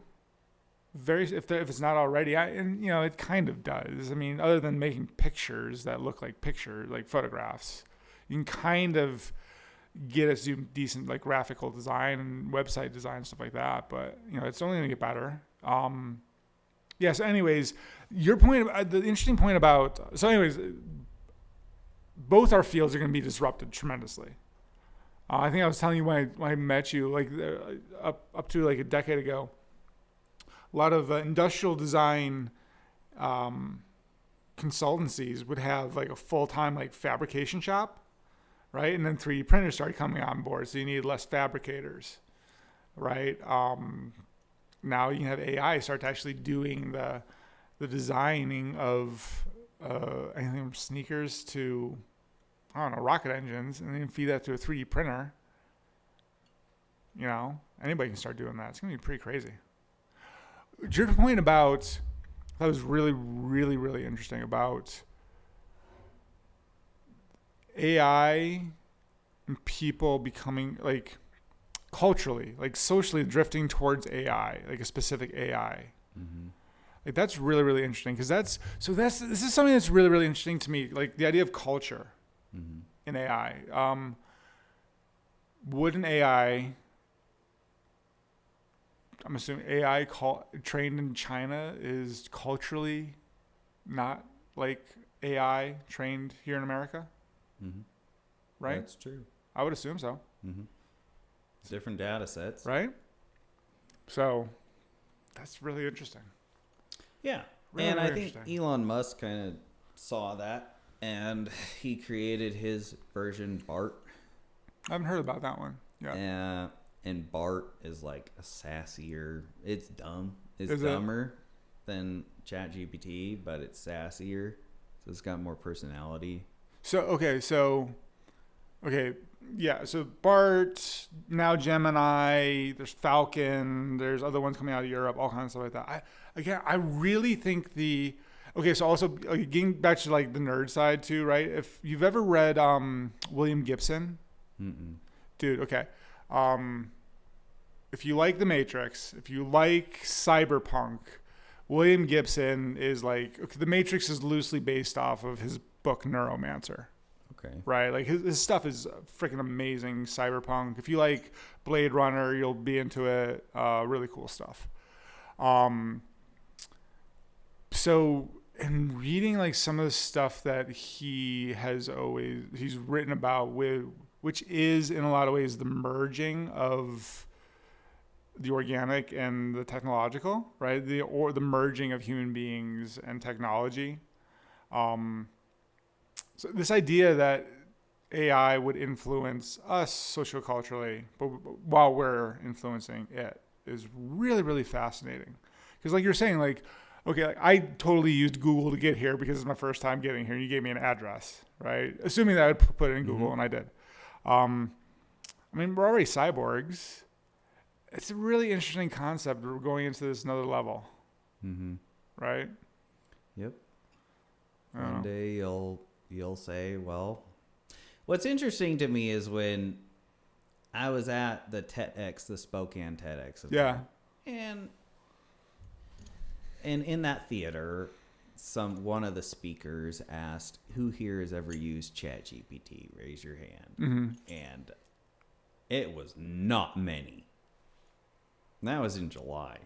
There's not fucking many. Like, there is a certain mindset. This is what I'm noticing in people in society. There's people of certain mindsets, like literally levels of fucking consciousness.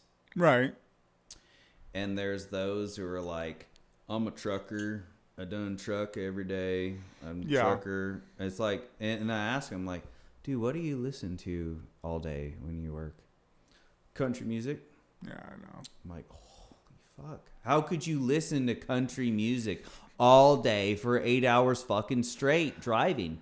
And there's a lot of people, like when I'd work in factories, I'd work all over, odd and end jobs. And I'd ask people, I noticed there's people who listen to podcasts. Yeah. And there's people who fucking listen to music all day. Yeah. And then there's women who listen to podcasts, but they listen to bullshit podcasts like true crime. Well, there's also dudes that listen to like the bullshit podcast. Oh, like, yeah. Right. I mean, there's a two. But I mean, I know what you're saying. Like I worked at Gunfighters Inc. for a little bit up in Raft Rum. I didn't like working there. I'll just say that. But about more than half the time they had me on the production line helping out, working there. You know, it wasn't what I was really hired on to do. And some great dudes, some smart dudes. But some dudes, even some of the smart dudes, because they didn't think they could do more or something like that. Who knows? But you'd be like, hey man, like, what are you listening to, like podcast wise, whatever, or like, oh, like, what do you think about when you're doing this? Because that is monotonous work. You know, like, a lot of time in your own head. Same old shit. You're repetitive. You're an organic production line machine every day. Yep. Yeah. I got you. Man, you know, this one guy was like, hey, what do you think about when you're doing this? He's like, we're working. So Gunfighters Inc. We're making pistol holsters, Kydex pistol holsters, and he was just like, well, you know, different setups for my gun. Way to set up this. I listen to this gun podcast, and it's like, cool. Doesn't that get boring after about an hour or so? I mean, like, there's only so many times I can fantasize about how I'd set up my guns too, right? Like, I totally would if I had the money, but like, I only fantasize about it for so long. I don't know, but no, well, you know, that makes me think the Simon Sinek. Like, you've seen his Simon Sinek, it's probably a TED Talk or it's a big talk on stage. And it's not your why talk, but it's the adoption arc. The bell curve, the adoption bell curve. And he's talking about, like, cordless phones, right? Right. And you know, get your early adopters. You know, and someone, you know, once the technology is established, you got your everyday, everybody's going to buy one sort of thing, eventually sort of thing. And then you have your latent adopters that only adopt the cordless phone because they can't buy a corded phone anymore, right? And I'm being generous. I know I'm being nice, but there's latent adopters to like sociocultural things too. You know what I'm saying? Does it make sense? Nailed it, dude. I think you answered my question in a way I never even thought of it. Thank you. Does that make sense? Like, yes, there is late adopters to it. And there's social cultural things, not technological things necessarily. I'm impressed with the older people who are able to catch on to podcasts. I know. Or just technology. I mean, my parents are 72, and I have to help them out periodically. I had to, like, just a little thing on the Sonos speakers the other night with my dad. Like, he didn't realize you could, like, double tap the top of it, and it would also turn it off. He didn't have to go to his iPad, go to the app, sort of thing. Little things like that, right? But they're totally, like, wireless house, like, all controlling stuff from their iPad. Good on them. It's pretty great. So that is good. Yeah. I thought about, I think when I was just working production floors and whatnot. Yeah. I thought, you know what? 40-hour work week means I have 40 hours a week to listen to an expert in my ear. Yeah. And some people choose not to do that. And over time of listening to a bunch of experts in my ear, I'm like, fuck this shit. I'm done working. I can't do this. Totally. Like, I'm cutting myself short. Yeah. You know? There's I totally know what you mean. So, like, particularly when I was working at Gunfighter. So I worked at Gunfighter. Like, I got that job right as all the shutdowns and COVID happened, right? So it was after grad school. I took some time off, a little bit. I didn't really plan it, but I took some time off. Worked at a ski hill for 2 winters. COVID happened. Needed a job. Was basically homeless, broke, and all sort of stuff. Got a job at Gunfighter, right? Was able to rent a room in Spokane over here. I was miserable because, like, dude, I had a master's degree. I didn't plan on really taking this long of a break, but jobs and then COVID, and I was depressed. I was miserable. I was drinking way too much, all that sort of stuff too. That's another story. But same, like, I was already miserable, so I knew I wasn't going to be there. It wasn't just like, it was already like, what am I doing in my life? But what I would listen to was actually Ryan Holiday's The Daily Stoic. That podcast became a go-to for me because it gave, like, you could say, like, it sounds cheesy to say, but gave hope or gave ideas of ways and thoughts. And I did read Marcus Aurelius's Meditations. Yeah, Meditations. And that was helpful for me to, like, get through that. Be like, you know, this is just, you know, one more foot in front of the other, just keep going, sort of stuff, right? That one was really helpful. But the educational stuff too, right? You could listen. There was, like, the Side Hustle School. Have you heard that one? That one's a pretty good one of all, like, entrepreneurs and stuff like that one. That one's really interesting too. Interesting. Yeah. So, but I hear you. Like, if you have the time, we have the technology now that you can educate yourself in ways that, you know, you just couldn't even 10 years ago. You know, and that's so kind of like branching into the topic of the Northwest Design Institute. One of the goals is, one of the things that's trying to address in the long term is that, you know, like, I joined the military so I could go to college. I joined because I wanted to serve too. I got to do some cool stuff. Like I said, we jump out of airplanes and Chinook helicopters and all that sort of stuff. You know, shitty stuff too. I was in an IED, and, you know, I know what it's like to have the snap of the bullet go past my head and all that, dude, which is an adrenaline pump through the roof, right? You know, it all paid for college, paid for my master's degree, but I was not going to get to go to college unless I figured out a way, took on a bunch of debt and all that sort of stuff. And, you know, I do think that that's BS, you know, so, and AI has, have you seen, you know, Sal Khan, the founder of Khan Academy? Yeah. Have you seen his video on Khanmiga, his AI for education? No. Oh my goodness, dude. I'll send it to you. Khanmiga, it's his AI tutor for education. And in the video that he put, it's like a TED talk or some talk. It's a really, really great, convincing talk, man. And he talks about how they were able, in math in particular, and math with AI apparently has been a real problem. But math, they were able to shift the bell curve with one-on-one AI tutoring for students. They're able to shift the bell curve just 2 standard deviation points towards the positive, which, like, it's in the video, which 2 standard deviation points on the bell curve is actually a massive shift, like per capita, per number of students that are better at math because of the AI one-on-one tutoring. Really, really interesting. And it's really interesting how they got this AI to do this. He describes in the video is they put a delay on the AI, basically.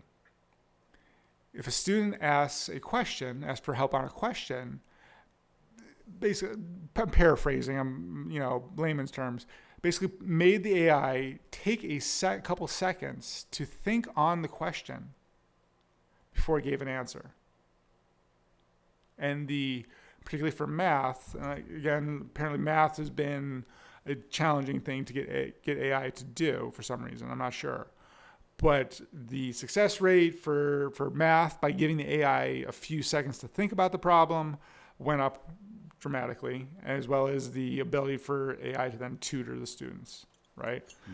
They even give an example of how AI takes on, like what we were talking about with ChatGPT and like targeting the thread or the channel for chat.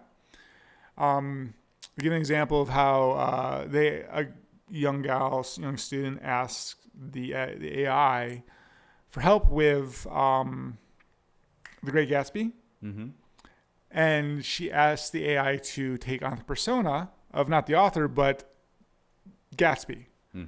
So the response is in like the language, the terminology, it's acting, and it's giving actually like, I'm assuming it's going into like actual academic background material for the meaning of the specific thing and blah, blah, blah, blah, blah, blah. So it's really, really interesting.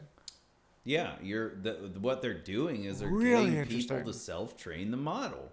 They are getting people to self-train the model. Data. So do you think that's a good thing or a bad thing? I think it's a good thing. Good thing? You think what's pro happen, for humanity? What's interesting is people think they're going to make money on it. They're not. Any delusions you have where you think you're going to start to make money off of a free large language model, that all you did was feed it data like you did a social media page, it's all going back to the large language model. No, I agree with that. I mean, like all of it. Well, that's like even the patents. Even if you think you can patent a process. So this is, and obviously, like we're not the first to talk about it. There's a lot of other people out here talking about this, like a post-labor economy. How can you really monetize something like AI? All this sort of stuff. Yeah, I don't even know what to think exactly, but so you think net positive for humanity though?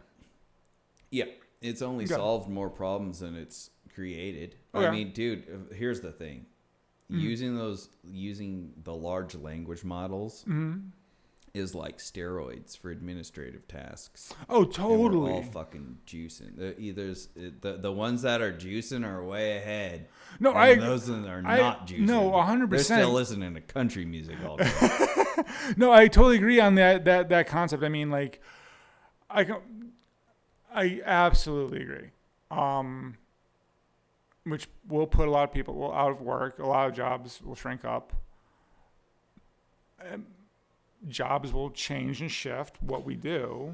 I think the administration will all be machines and we'll be the fucking biological grunts. We'll all go back to grunt labor work because our robotics are nowhere near what we can do. So that's more near term. I totally see that too, because we haven't replaced labor yet. We're not there yet. They're getting close-ish.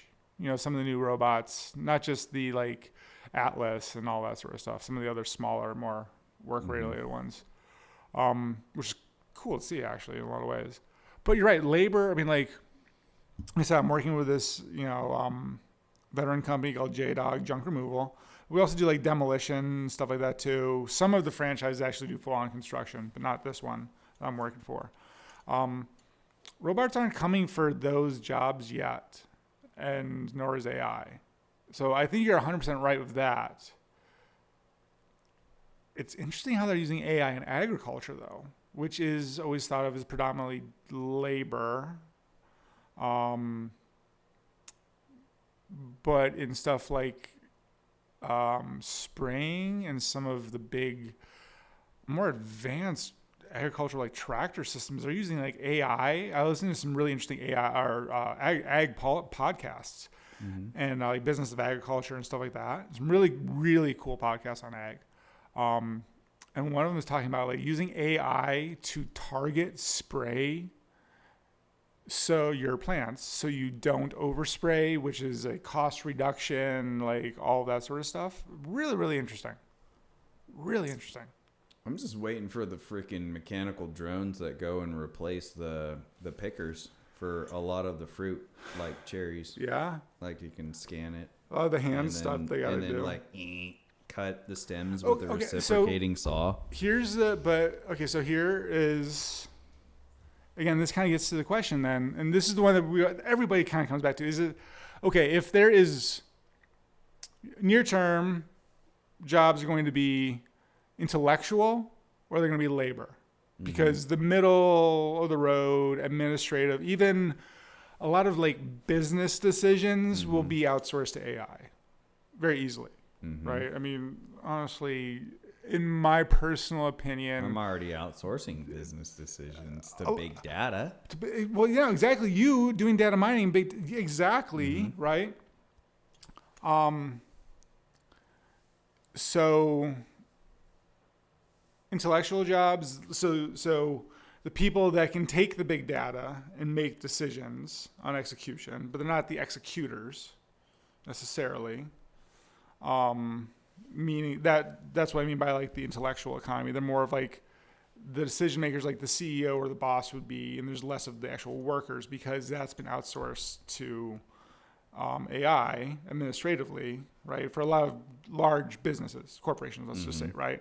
Even like basic programming is being reduced to like, you know, I know a lot of guys either from the AI group or other groups, like they are actual like, for instance, Rich Coburn. Yeah, he was on the podcast. Okay, sweet dude. I love that guy, right? Really awesome guy. Yeah. Like he's working on his model for physics simulation, really advanced stuff. So he uses AI for the grunt work, for filler code, stuff that he doesn't want to spend time on. He checks it and then fills it. A lot of guys are doing that, right? So that's going to reduce workforce of coders of that level too, right?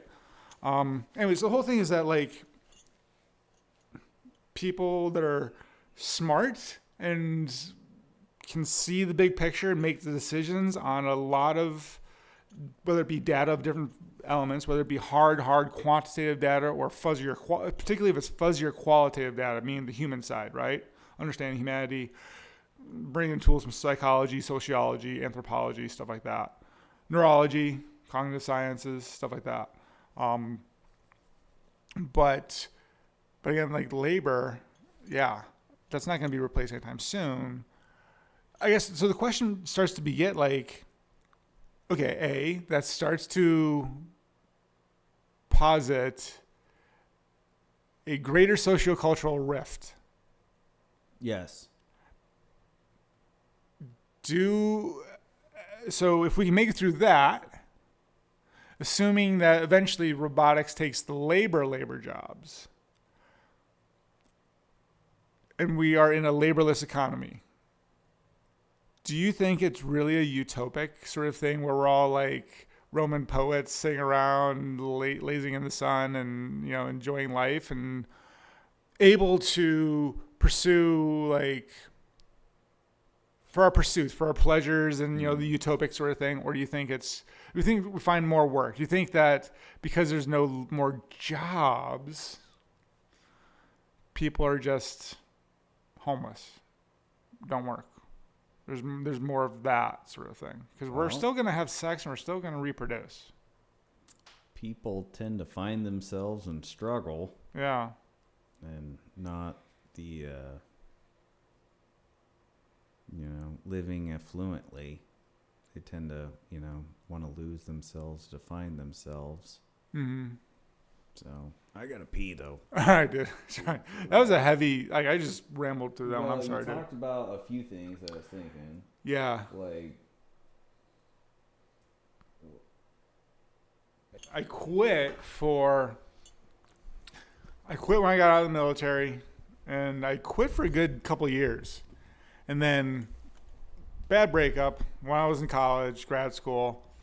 And I was teaching undergrad too. Like it was stressful times, and I was not completely out of the military yet. You know what I'm saying? Psychologically and all that sort of stuff. Definitely had some adjustments had to be made eventually, and they eventually were made. yeah, how the fuck do you fucking teaching grads or undergrads? What's that? How are you teaching undergrads? That was. So it wasn't bad, honestly. Like, no, how'd you get that job? oh, how did I teach? It was to get. I didn't need to do it to get my master's. I had the post 9/11 GI Bill. They covered my master's for me, but in my program, if you wanted to teach an undergrad course, you wanted to be a TA, right? If there were slots open and you were selected to do it, you got your tuition covered and you got a monthly living stipend, right? Oh, yeah. So I was like, okay, sure. So I was hoping to double dip on the GI Bill money. I was hoping that they'd actually reimburse, because if there was two, in my mind, and this is dumb now when I look back on it. So I still got the monthly living stipend from the GI Bill, and I got the monthly living stipend for teaching. And I was hoping, in my mind, this made sense then, but it doesn't now when I look back on it. But I was thinking that, if two tuition payments show up at the college bursar, one of those will go reimbursed directly to me, which would be like a few grand, right? But of course, it didn't work out that way. When there was two payments showed up, the GI Bill money got taken, sent back, and because it was internal college, the college paid for the tuition. But I still got the double monthly. Sort of thing. But I still got the double monthly though, which was nice. So I got to, That's good. Mm-hmm. Yeah, no, I felt that. Because I did FAFSA and I was in the Marine still. Okay. And they're like, no, you can't use tuition assistance until you use up FAFSA. Yeah, okay. And they're like, yeah, it's crazy shit. Yeah, there's a lot of red tape. Well, I guess, for good reason, because guys like me want to try and double dip on ways. But there's a lot of red tape around. But admittedly, I mean, the post 9/11 GI Bill has done a lot for. Whether it's actually done a lot for vets or not, the opportunity is there, right? The post-9, so there's this group I'm part of. It's called the Student Veterans of America. Oh, yeah. SBA, yeah. I know that. I was the vice president for Gonzaga's chapter for a little bit. Nice. But I hope they're still doing it. But the GI Bill, they claim the GI Bill is the only thing that sustains America's middle class. Okay. Yeah. How do they say that? Like, okay, I'm just curious. I'm not denying. I'm not saying. Yeah. So, like, a lot of people that would have never gone to college go to college. Oh, 100%. 100%. Through the GI Bill. Yeah. And that sustains America's middle class, because other than that, you would have this huge gap. And you'd have the dads. Because I saw it at Gonzaga, like those little fucking affluent little shits. Yeah. Kids, and they're from the Bay Area, the Ba Area. So San Francisco. Yeah. Well, so that reminds me, like, so my master's thesis was actually getting back two things: is veteran and user experience, right? Mm-hmm. So I went to Ohio State for undergrad, industrial design, product design, physical product design. I would say product engineering. The technical title is industrial design. Okay. Like the actual job titles, industrial designing. However, I think Whitworth and Gonzaga, don't have industrial design programs, but they have industrial engineering programs that are not exactly like industrial design programs. However, they have some similarities. You know what I'm saying? There's some crossover. Because industrial designers working in physical products. So like I worked on an electric pressure washer at one time, right? Kohler toilets. I didn't do any designing on that, but like that's a physical product, right? The people that do that sort of designing have to typically be fairly aware of materials and engineering processes and manufacturing processes, industrial engineering capabilities to be able to do their jobs effectively, and even work in some of the same software like SolidWorks or now Fusion 360 as an engineer would work in for cross compatibility, right? So the similarities between like industrial engineering and industrial design, but like technical titles. Cool. But anyways, where were we? So, what are the 4 types of design, in your opinion? 4 types. Or maybe more. What are the types of design? Yeah. That's a better question. Okay, so back up a little bit. I'm going to define the difference between art, craft, and design. Okay. Right? So art is, and these are my own definitions I've come up to in my own words, right? So art is something that you do of yourself for yourself, right? So even if you're doing it for somebody else, you're doing it as a gift. You paint a stone with a heart on it to give it to your girlfriend or something like that, right? Bit of artwork that is done of you for you, even if you're giving it for somebody else, because you're doing it because you feel good, right? And it's an expression of yourself, right? And what you feel, right? That's art, right? And art can also, you can say like, well, it can also be used as a social cultural like touchstone in time, blah, blah, blah, cool, all that sort of stuff too. But for the case of this argument, art is something you do for yourself, of yourself. Craft is art, but you specialize, you're particular, like you could be a oil painter. You're a craftsman. You're an expert in oil painting.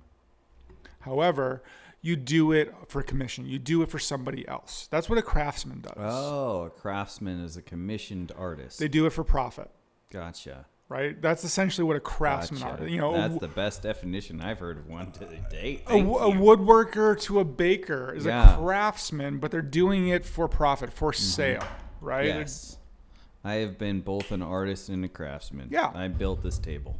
Dude, nicely done, actually. Thank you. I've been looking at this since we've been here, dude.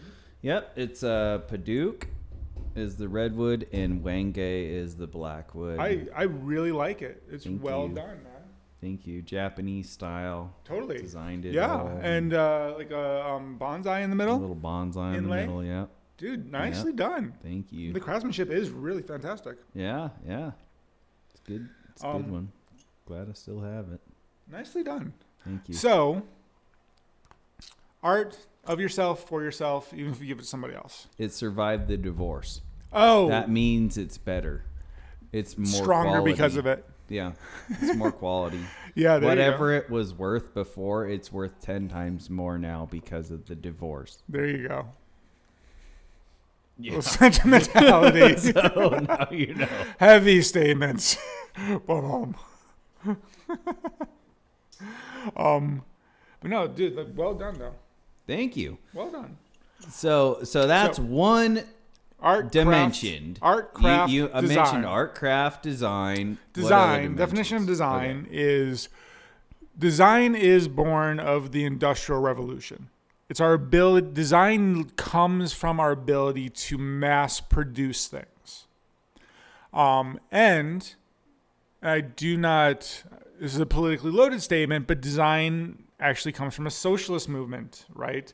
It came from the idea that we could all now afford nice, well-built goods, right? So we could all now afford a chair.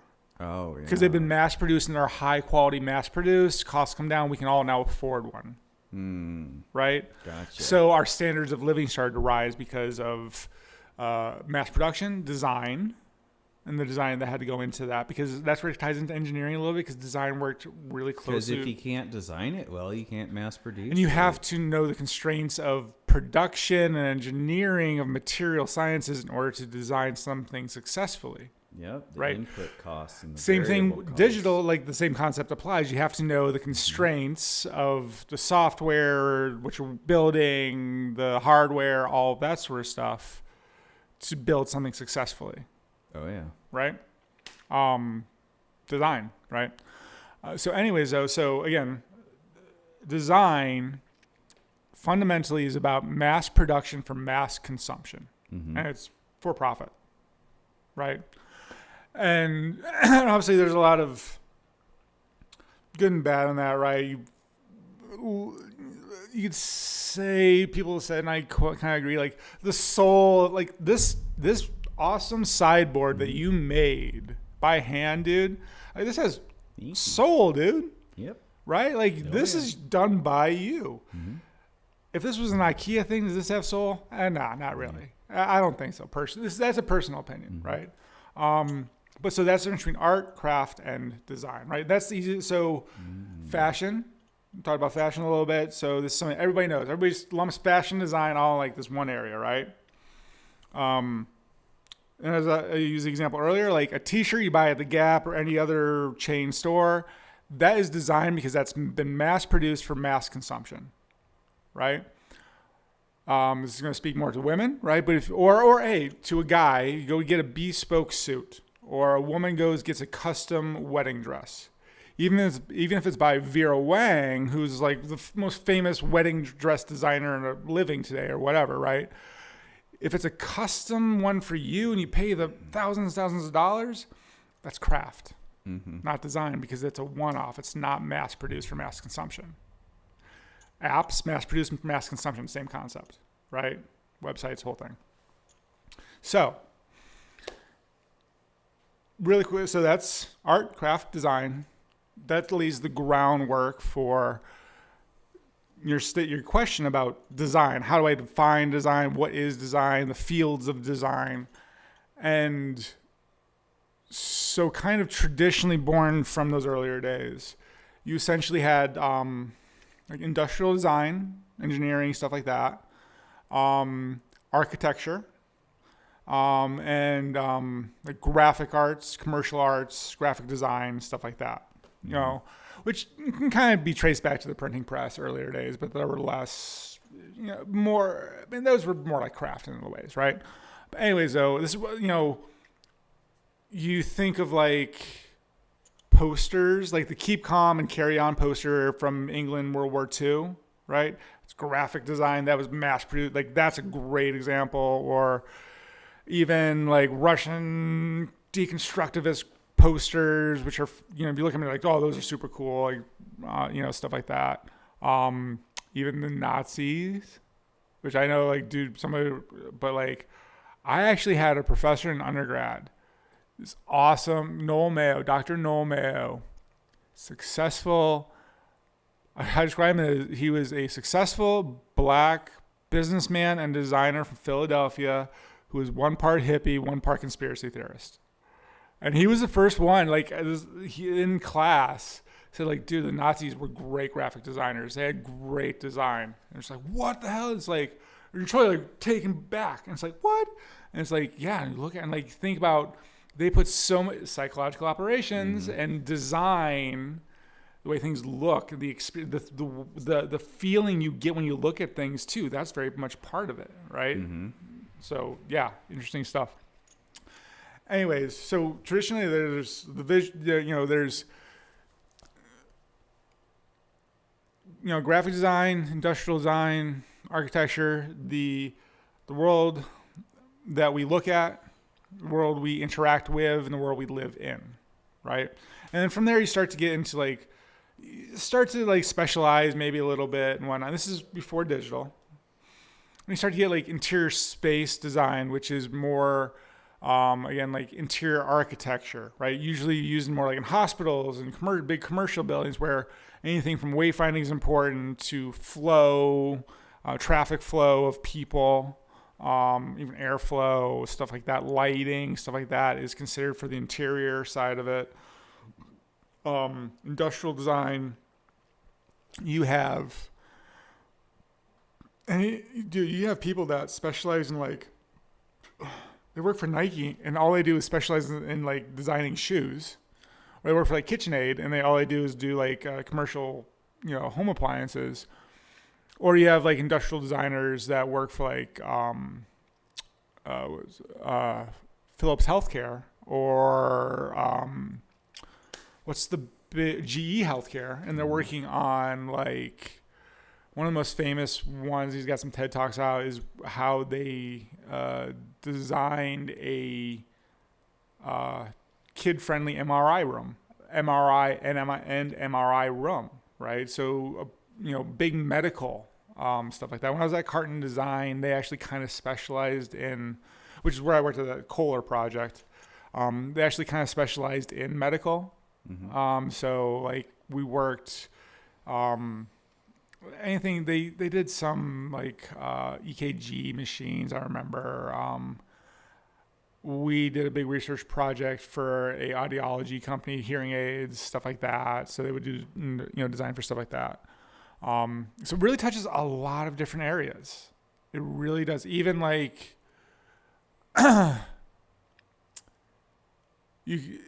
it might be a job title like human factors engineer, but they're essentially industrial designers, design engineers, and they may be working for like DARPA, working on body armor, maybe, or even like actually like maybe the plate carriers, right? A designer worked on developing that, making sure it fits the body right, and now the adoption of even female body armor by the military, that's a human factors consideration, design considerations in that too. So touches a lot of stuff. And then digital, there's people like more like website designers, more specialized in more the front end, the visual side of it. Just like you maybe have your industrial designer that focuses more on the form and the aesthetic because that's what they're interested in, and they design shoes for Nike or the cool new vacuum for Dyson, right? Because they're more aesthetic. That's what the niche they fall into, what they like to do, something like that. You have the people that are more interested, maybe healthcare, or they're like to help people or whatever the case may be. And this goes for digital too. And then you have the people that I don't know, it just touches a lot of different areas, and you have a lot of different types of people that get into a lot of different fields of design. And more importantly now, and I'll kind of, in a way that kind of not completely merging, right? But so you have like the different fields of design initially. And as digital has become more prevalent, and we have both a desire for more stuff, but also the capitalist model is meant to not only drive innovation, but the capitalist model is produce more, consume more too, right? Better for worse, right?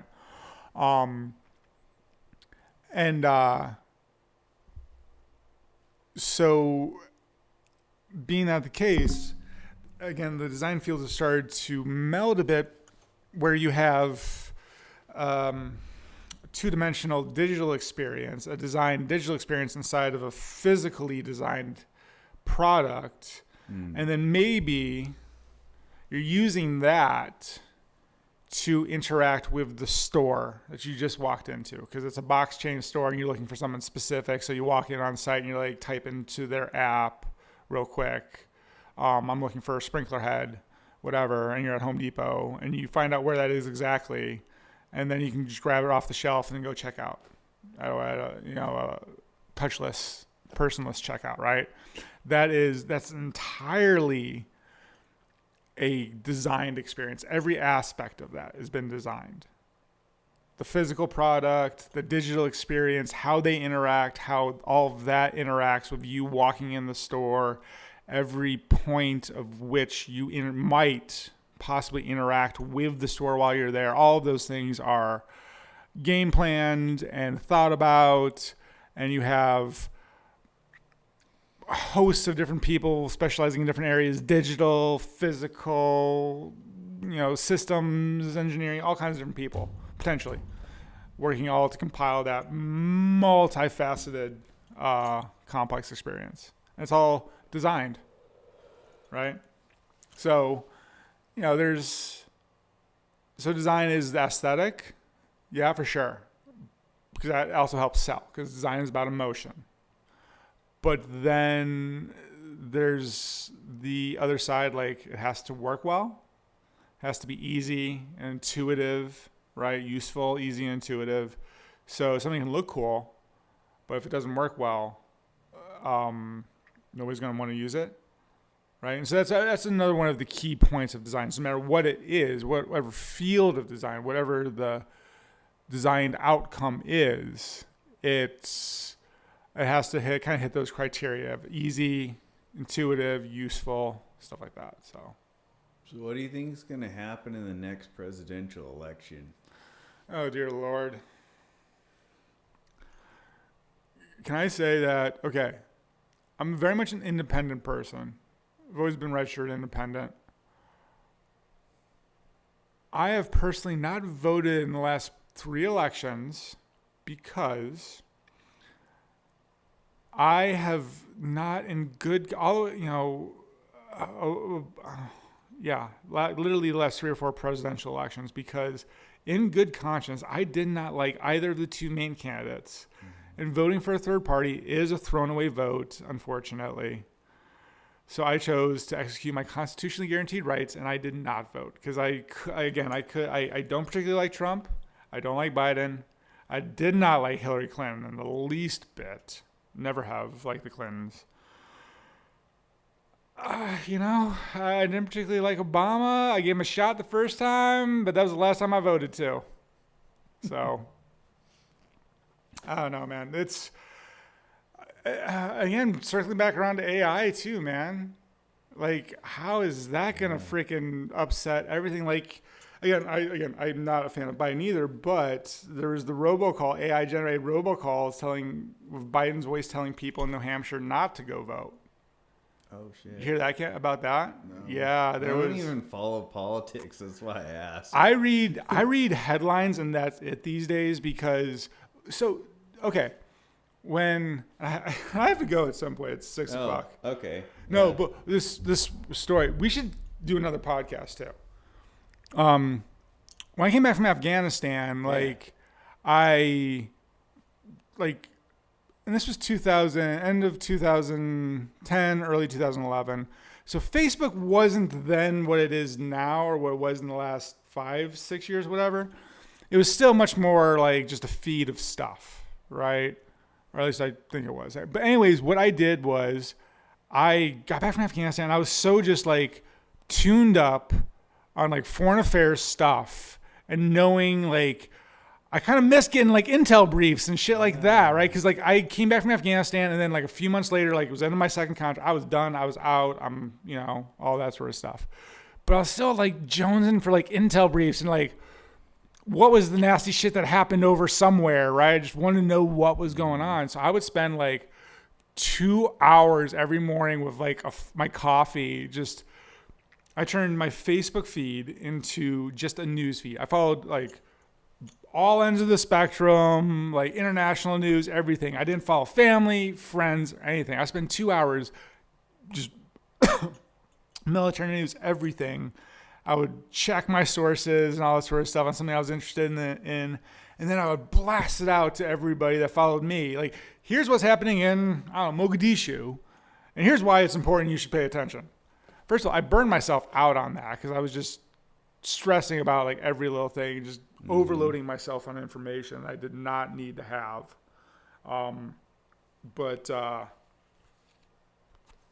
But you got high on it. Oh, totally, dude. It was totally hitting a fix.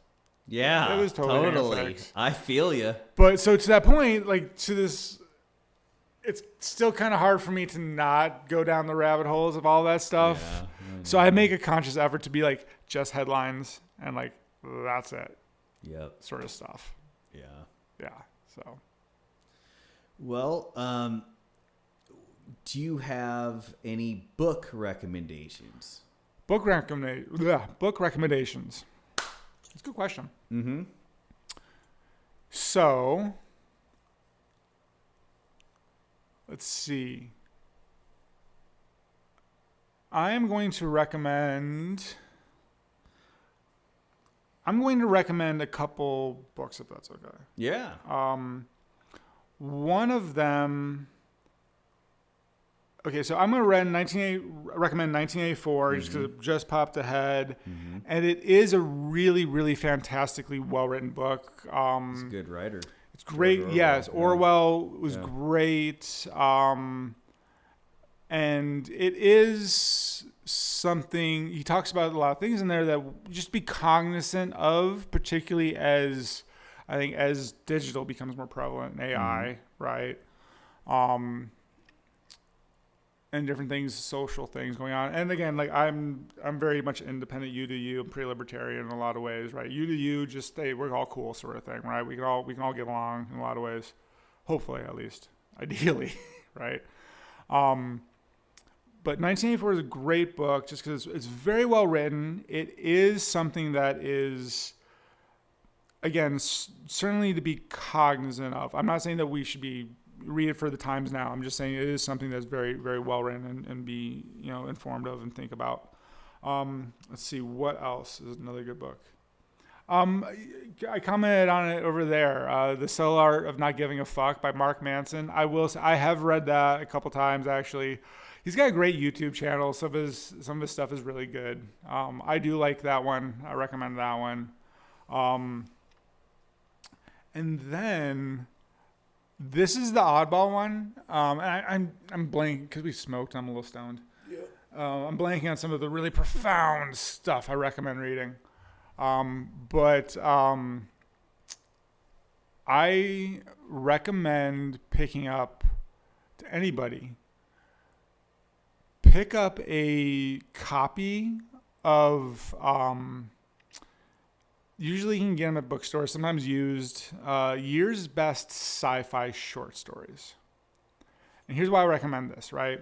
And you don't even have to be a sci-fi person necessarily. You have to have an open mind, have a little imagination, right? But one of the things that, any good work of fiction, 1984 to, Robin Hood was based on reality, but it was a work of fiction, right?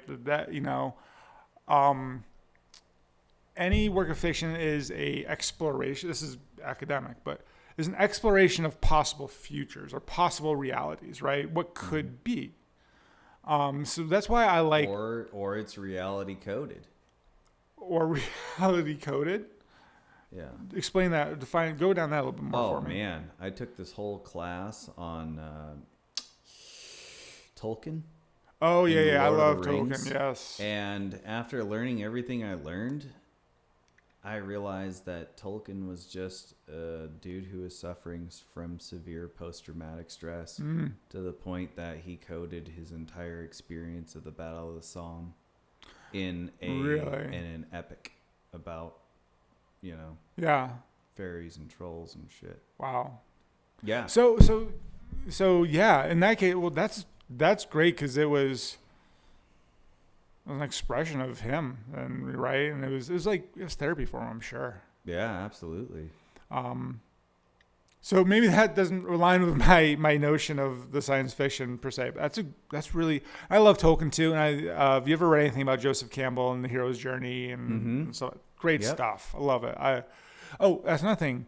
Don't necessarily even have to read Joseph Campbell because it can be a bit heavy and a little dry to read his stuff.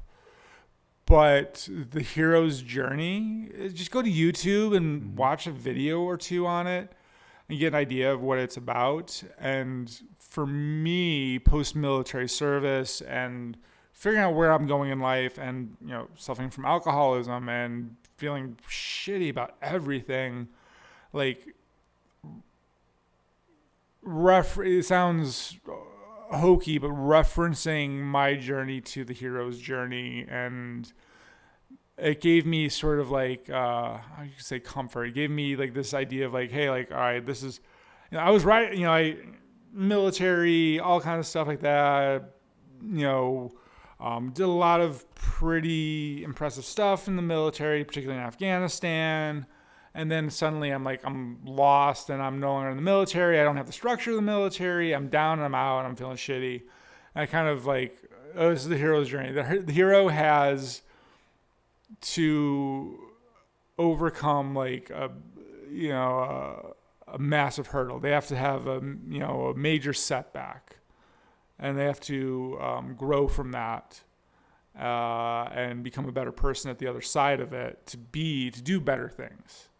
And I was like, I'm just going through. I just got to get through this. I just got to keep my head up, keep working hard, and I'll come through this. This is just like that part of the hero's journey, is what I've told myself the whole way through. So, and that would like, sometimes when I was really, really like shitty and depressed, like that's what I would just kind of like tell myself, be like, all right, this is just, the hero's got to fall before they can rise again, sort of thing. The Phoenix idea. So. Yeah, that's true. And you're tapping into a very deep thing with the Greeks and Homer and Odysseus. The story of Odysseus is all about that. Yes.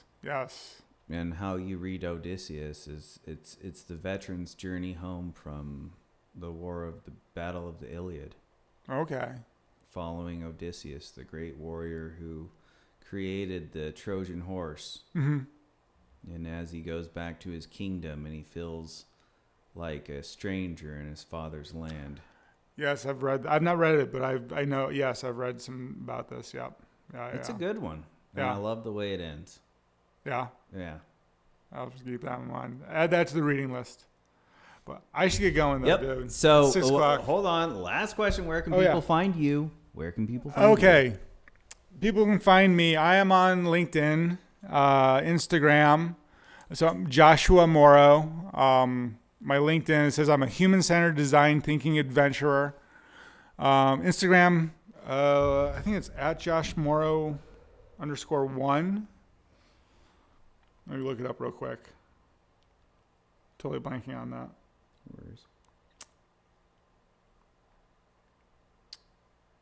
Yes. Josh _Morrow _1 is my Instagram. And then the Northwest Design Institute, we didn't talk about that much. That's a whole, we covered a whole podcast about the mission and the goal and what I'm trying to do with that one. But if you want to follow that, it's the Northwest Design Institute on Instagram is NW_D.institute. And I've got a LinkedIn page too. You can look Northwest Design Institute. I'm on Facebook, although I am not on Facebook because it's evil these days. So. Mm-hmm. But yeah, and I usually palling around. I'm usually a regular over at the Innovation Collective if you're in the Coeur d'Alene area, and the CDA coffee shop over that way. I've got I take up office space sometimes in the co-working area. So cool. Yeah, and more involved do more stuff with the Entrepreneur Network, like at the Founders Live that I met you at. I'd like to start doing more of them too. So. Oh yeah. Yeah. Well, there you heard it, folks. I hope you guys enjoyed this podcast as much as I did. It was a rambling. Oh, yeah. I thought it was good, especially with psyops and everything you've experienced. We can talk a whole lot more many times, man. Yeah. But be sure to check out all the links that he mentioned in the video description below. Be sure to like, subscribe, and smash that bell for more data-driven updates. Bye! See you guys.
to the user experience is what you can add to your business. And that's called value. And because of that, you should like this video. Remember that sharing is caring, subscribing is what winners do, but smashing the bell is what psychologically influenced people do. Be like the rest of us. But first, AI news. The U.S. President Joe Biden administration wants software developers to use memory-safe programming languages and ditch vulnerable ones like C and C++. This marks a point in programming history where more powerful languages such as Python and Rust are taking over as the preferred coding languages. C and C++ are computationally expensive when it comes to memory and gives vulnerabilities to the world of cybersecurity.